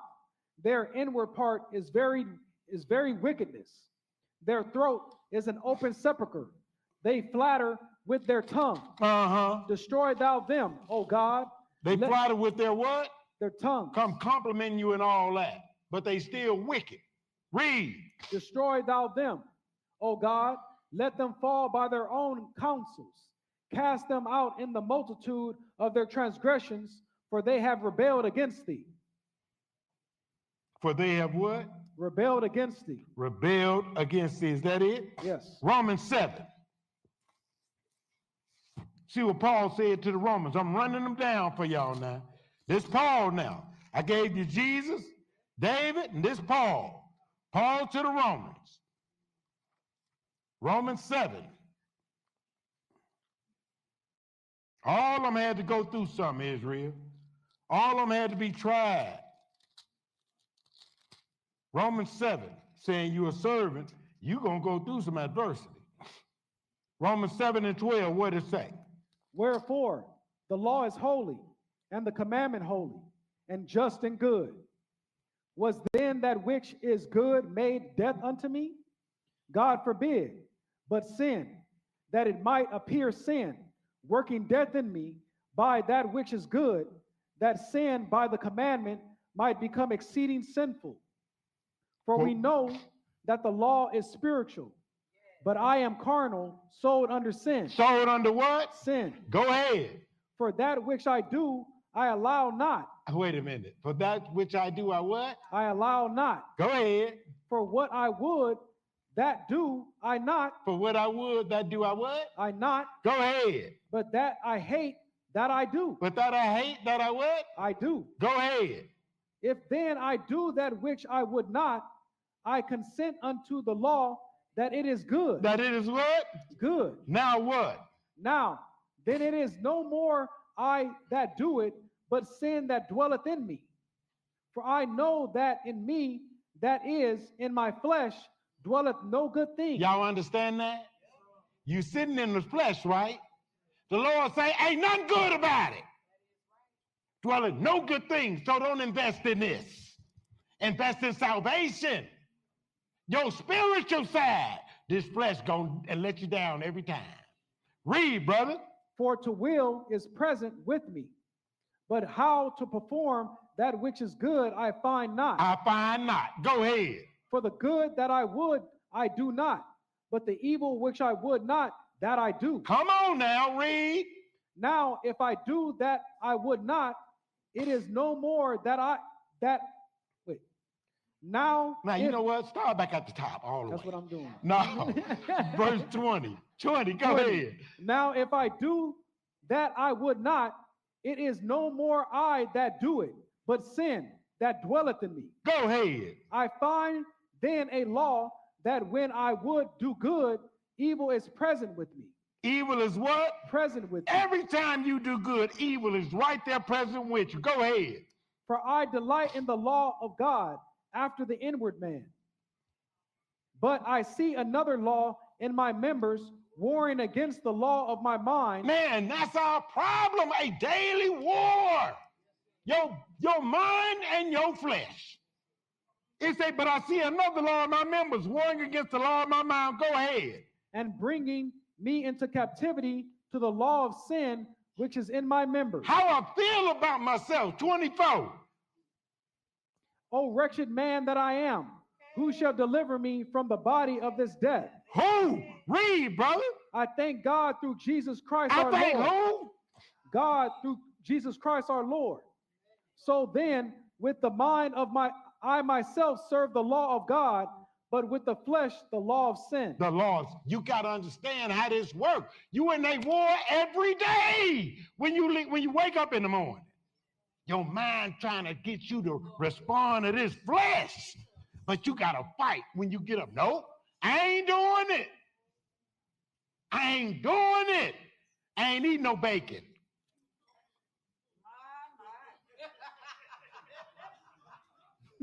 You know, the new people. See, you're going to have to change your way of living. And you're going to have some real mornings. You wake up, I ain't doing this no more. I ain't eating this no more. You got to come to that moment where you deal with you. And this mind and this flesh, it's a war all day. Don't be coming here expecting I could change it. You got to change it. I could read to you, but I can't change you. You understand? The Holy Spirit leads you into what? All truth. It don't say Brother O'Neill. You understand? It say the Holy Spirit. What's David Daddy's name? Just. Oh, I almost forgot. Where you at, brother? We're at 1 Kings now. Was that it? Yeah. So now, let's see what Solomon prays for Israel, because again, we get in trouble a lot, right? 1 Kings 8. We got 4 more places. What time is it? Huh? We got 15 minutes. 15 minutes. Shut up, girl. Tell me, you been over. That's why I love this man. Israel gonna tell you what it is. You know you done kept us too long, brother. You know I'm calling buoy. They out there doing me like this.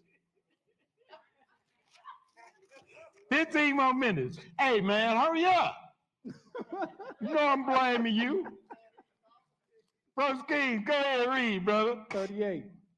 What prayer and supplication soever be made by any man, or by all thy people Israel, which shall know every man the plague of his own heart, and spread forth his hands toward this house. Then hear thou in heaven thy dwelling place, and forgive and do, and give to every man according to his ways, whose heart thou knowest. For thou, even thou only, knowest the hearts of all the children of men. And he does. He knows. So Solomon said, when they pray toward this place, Lord, remember that. Right? Read, brother. 46. If they sin against thee, for there is no man that sinneth not. But there is no man that what? That sinneth not. Read. And thou be angry with them, and deliver them to the enemy, so that they carry them away captive unto the land of the enemy, far or near. Yet, if they shall bethink themselves in the land whither they were carried captive. Wait a minute. If they remember the land in their captivity, if they remember while they're in captivity, this land, y'all happen to be in captivity, right? So it said if y'all bethink it, right? And they're themselves in the land whither they were carried captives, go ahead. And what? And repent. And do what? And make supplication unto thee in the land of them that carried them captives, saying, we have sinned and have done perversely, we have committed wickedness. Go ahead. And so return unto thee with all their heart and with all their soul in the land of their enemies, which led them away captive, and pray unto thee toward their land, which thou gavest unto their fathers, the city which thou hast chosen, and the house which I have built for thy name. Is that it, brother? Yeah. Well, praise the Lord. Now, should we help the ungodly? Should you be able to help the wicked and the ungodly? How you feel about that? Right? Let's go to 2 Chronicles 19. Maybe some people out there not quite hearing you with this word. The Lord tell you how to handle that. You done told them over and over again, your family members, you keep telling them, but they run away from you now, right? Yeah, they should be running away from you about now. 2 Chronicles 19, what does it say? 19:1. And Jehoshaphat, the king of Judah, returned to his house in peace to Jerusalem. Go ahead. And Jehu, the son of Hanani, the seer, went out to meet him and said to King Jehoshaphat. Because Jehoshaphat was a good king, but he wanted to help a wicked king named Ahab, right?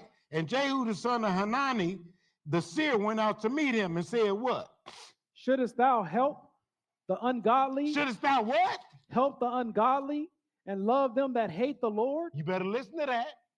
He says, shall you help the ungodly and love them that hate the Lord? That's a question. Read. Therefore is wrath upon thee from before the Lord. Go ahead. Nevertheless, there are good things found in thee, in that thou hast taken away the groves out of the land and hast prepared thine heart to seek God. See, because the Lord know the good about you and the bad. There's some good things about you, but you're still hanging with them bums who hate me. You still mess around with the people that hate me. And I got a problem with you for that. Because you ain't supposed to be with them. Why? Because they hate me. I can't be around you if you hate my wife. I'm sorry. You hate my children? I can't be around you. Well. I'm sorry. No, I'm not sorry. That's just how it is. So the Lord said, you going to be around the ungodly that hate me? And you say you love me? Somebody false flagging in here. Read, Doc. 5. And he set judges in the land throughout all the fenced cities of Judah, city by city. Go ahead. And said to the judges, take heed what ye do. He said, take heed of what you do. What else? For ye judge not for man, but for the Lord. And that's what you need to realize. When you make the decision, the Lord is in it. He's in your decisions. Read. Who is with you in the judgment? Who is with you where? In the judgment. Go ahead. Wherefore, now let the fear of the Lord be upon you. Take heed and do it. For there is no iniquity with the Lord our God, nor respect of persons, nor taking of gifts. So if you ain't round with the God, if you ain't round with the God of Israel, you ain't round with me. I ain't messing with you if you're gonna stay in wickedness. You want to keep doing the worldly stuff. Go ahead. I can't be with you. Why? I say I love God. Well. And he said, you can't keep being with the ungodly because they hate me. So you got to pick who you hanging with. You got to choose this day who you going to serve. But did Jehoshaphat learn anything? Let's go to 2 Chronicles 20. Pick it up at verse 31.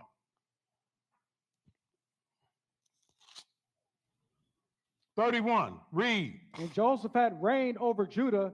He was 35 years old when he began to reign. And he reigned 25 years in Jerusalem.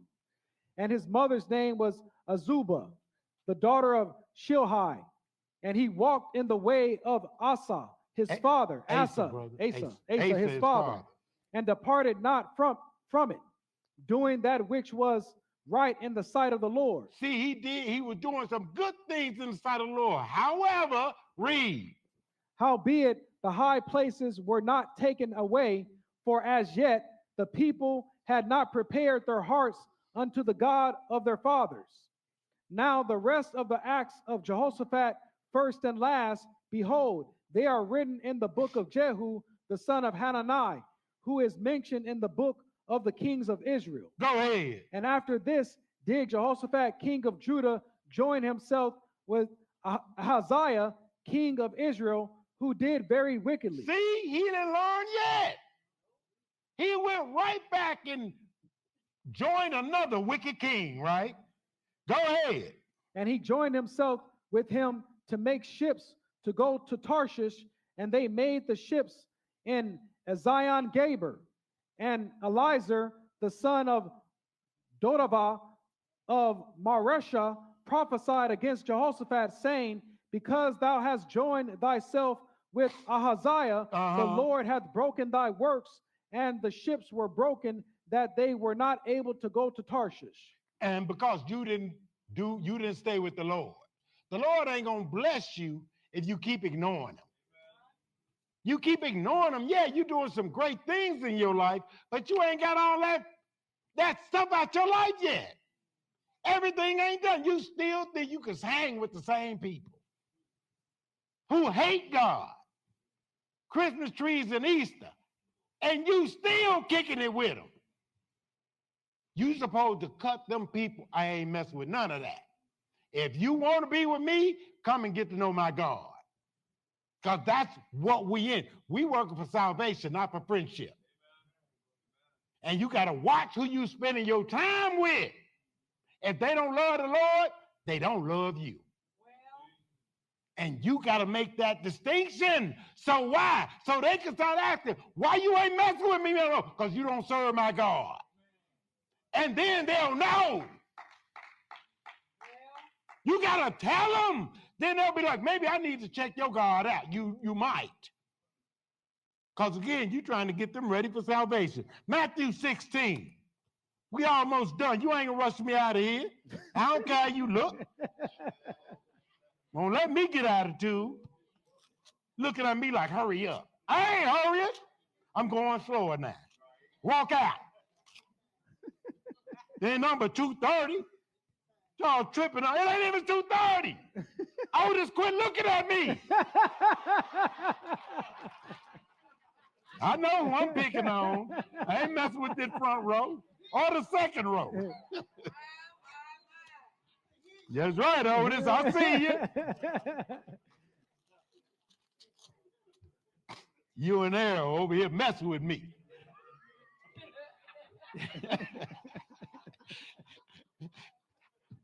Matthew 16. Come on, Peter. 16 and 21. What does it say? From that time forth began Jesus to show unto his disciples how that he must go unto Jerusalem and suffer many things of the elders and chief priests and scribes, and be killed, and be raised again the third day. Then Peter took him and began to rebuke him, saying, be it far from thee, Lord, this shall not be unto thee. But he turned and said unto Peter, get thee behind me, Satan. Get thee behind me, Peter. Satan, go ahead. Thou art an offense unto me, for thou savorest not the things that be of God, but those that be of men. That's why I say, listen to the words people say to you. Sometimes Satan talking, not them. And you got to be able to hear it and tell them, no, Satan. So they can run me, Brother O'Neill. They call me Satan. Say, what'd you say then? You're coming off like Satan. No, he said, get thee. He knew it was Peter, but he said, get thee, because he looked through Peter and saw who was saying all this. Where was this coming from? Read, brother. Then said Jesus unto his disciples, if any man will come after me, let him deny himself. First, you got to deny you. Because a lot of us forget this part. You got to deny you first. You understand? If you're a husband or a father, you should be used to that. Denying yourself. Because you know everybody else need before you. Read. And take up his cross and follow me. Take up his what? Cross. Take up his burden and follow me. What burden? Stand on this righteousness side. Not sinning. That's the burden. You cannot sin. You understand? Not willingly. Right? What else? For whosoever will save his life shall lose it. You want this life? Don't look for salvation. Don't look for it if this is all you want. Go out and party. Kick it, because this is all you get. So those who save their life shall what? lose it. Lose it. What else? And whosoever will lose his life for my sake shall I find it. give all this up for salvation. Amen. Give it all up. What about your beings in your house, Brother O'Neill? I ain't got none. Well, Ain't nothing for me to give up. But for y'all with great material things, you got to walk away from it for the Lord. Those of us who poor, we used to having nothing. well, But y'all who got something, we looking at y'all like this. They got to give it all up. But the Lord keeps some of us low. So you will be used to poverty. You will be used to doing without. Why? Because we can always depend on him. Our loyalty is in God. No food, God. No money, God. No job, God. No job, God. No job. Woo. You got a wife, boy, I'm going to tell you. You better find a job. Because they ain't going to let you make it. Bro, where you going to work? Right? Where you at, Israel? 26. Read. For what is a man what is a man profited if he shall gain the whole world and lose his own soul? Or what shall a man give in exchange for his soul? Because those that are older here, our behavior is repetitive. You can't, you just go in the club, go in the party, meet new people. You're doing everything over again. New people, it's new to them. But it ain't new to you. You've been drunk before. I've seen some of y'all.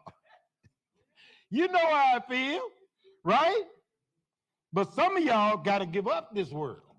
You got to get this world up to be with the Lord, y'all. Was that it, brother? Yeah. 1 Corinthians 9. 1 Corinthians 9 and 22. We almost out. Two more after this. 1 Corinthians 9 and 22.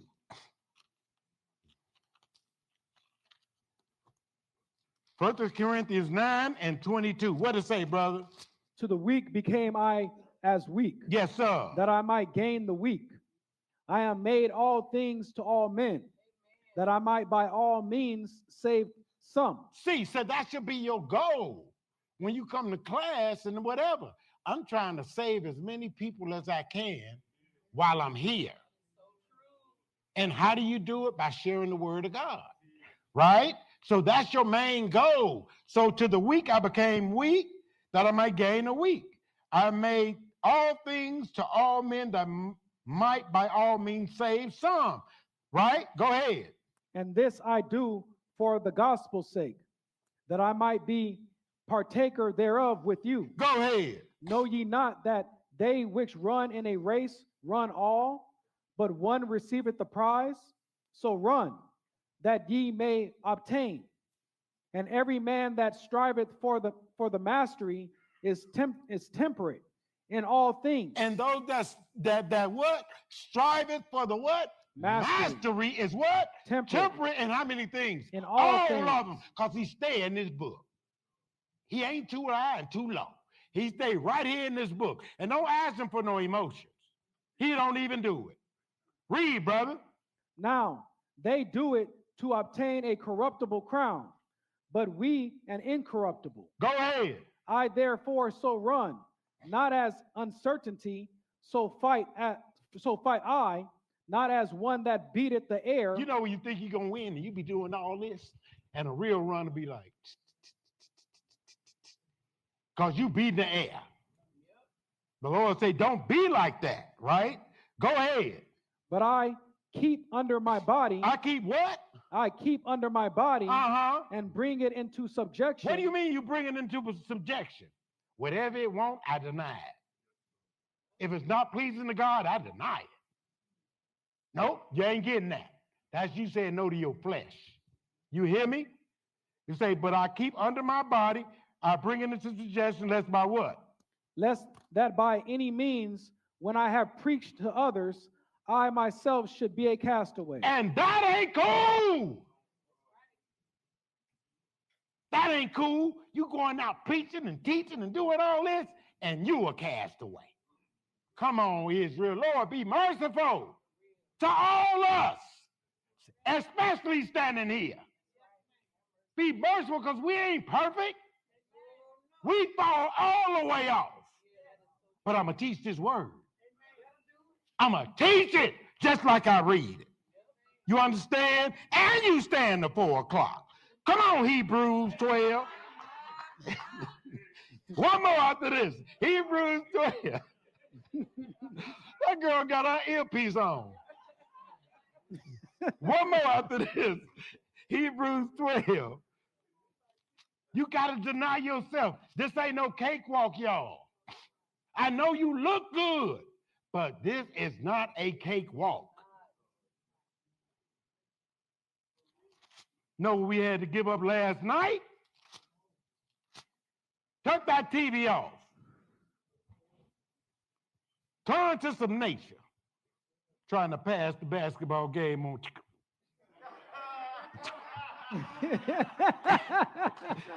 You know you got a remote. You turning the TV. Lord see y'all. And he see me. Hebrews 12. I mean, he want one day. We want every minute of our time before we give it over to him, don't we?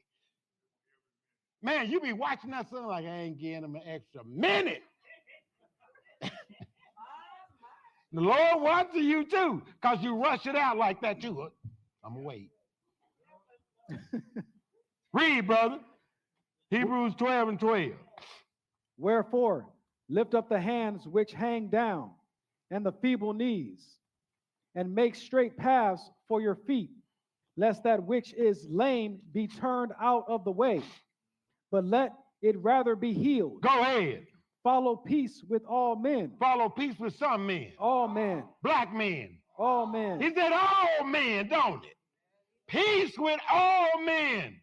What if he owe you some money? Peace with all men. Read. And holiness, without which no man shall see the Lord. And without holiness, you ain't going to see the Lord. So you got to stay holy and set apart. Read, brother.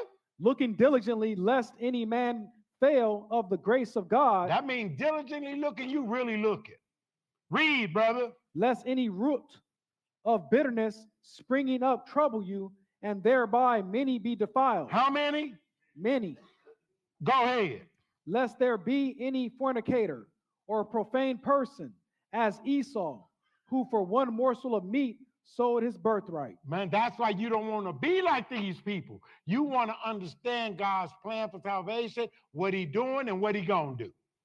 You got to read this book. You got to save your what? Self from this untoward generation. You got to save yourself. Last place, 1 Corinthians 10. See, we are great people. Don't make no mistake about it. But the Lord made us something else too. 1 Corinthians 10, he made you an example. We so hard-headed, he said, I got something for you. He made us an example for everybody. And that's why we on Nordling Road. You supposed to be in Jerusalem. Why you over here? Why? Because you hard-headed. I'm saying y'all, not me. What's my name? Jesse. 1 Corinthians 10 and 1. What it say, brother?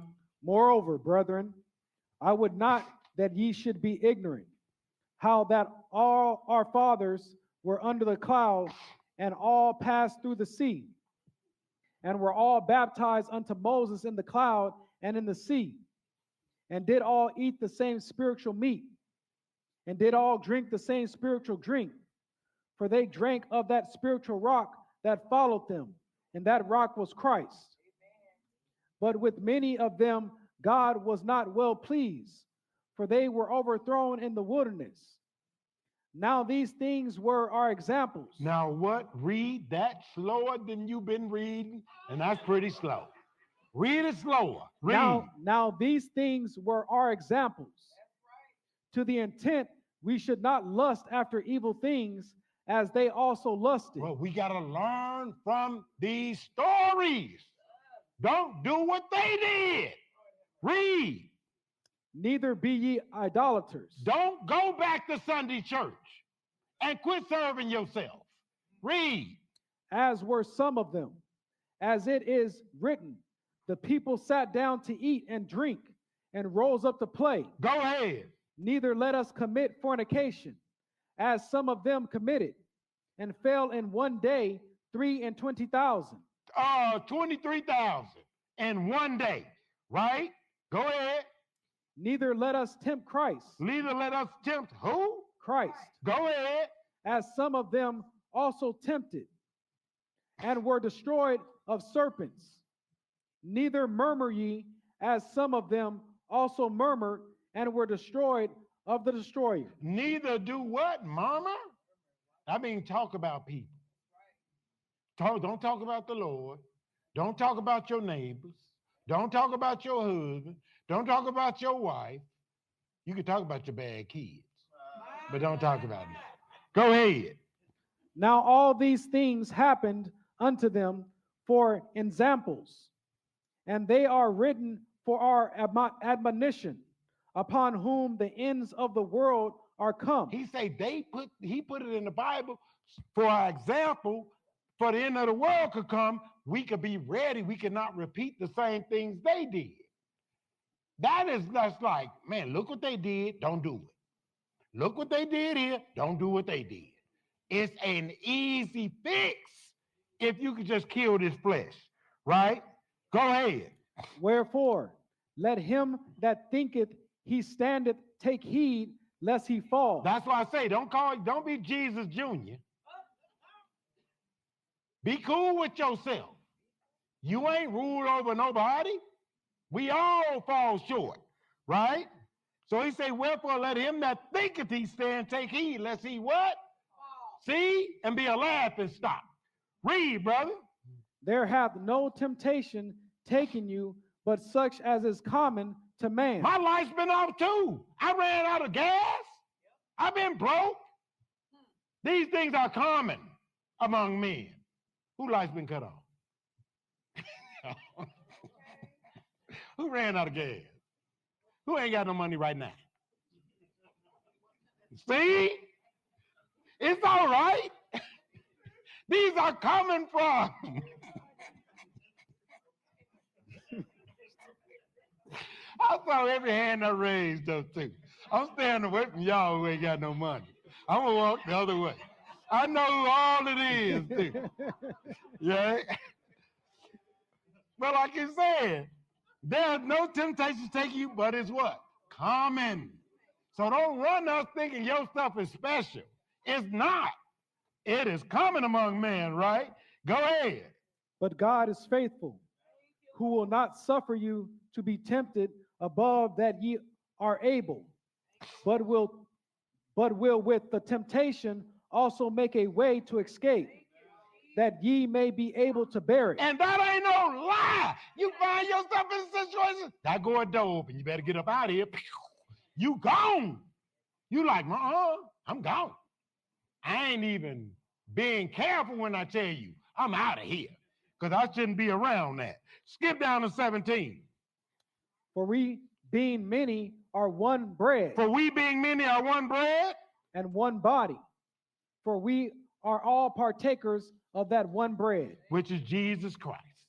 So look, it's going to come on you. You're a servant. You're going to be tried, right?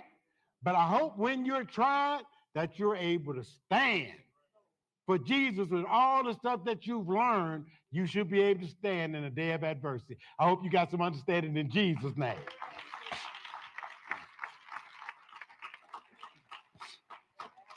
Praise the Lord.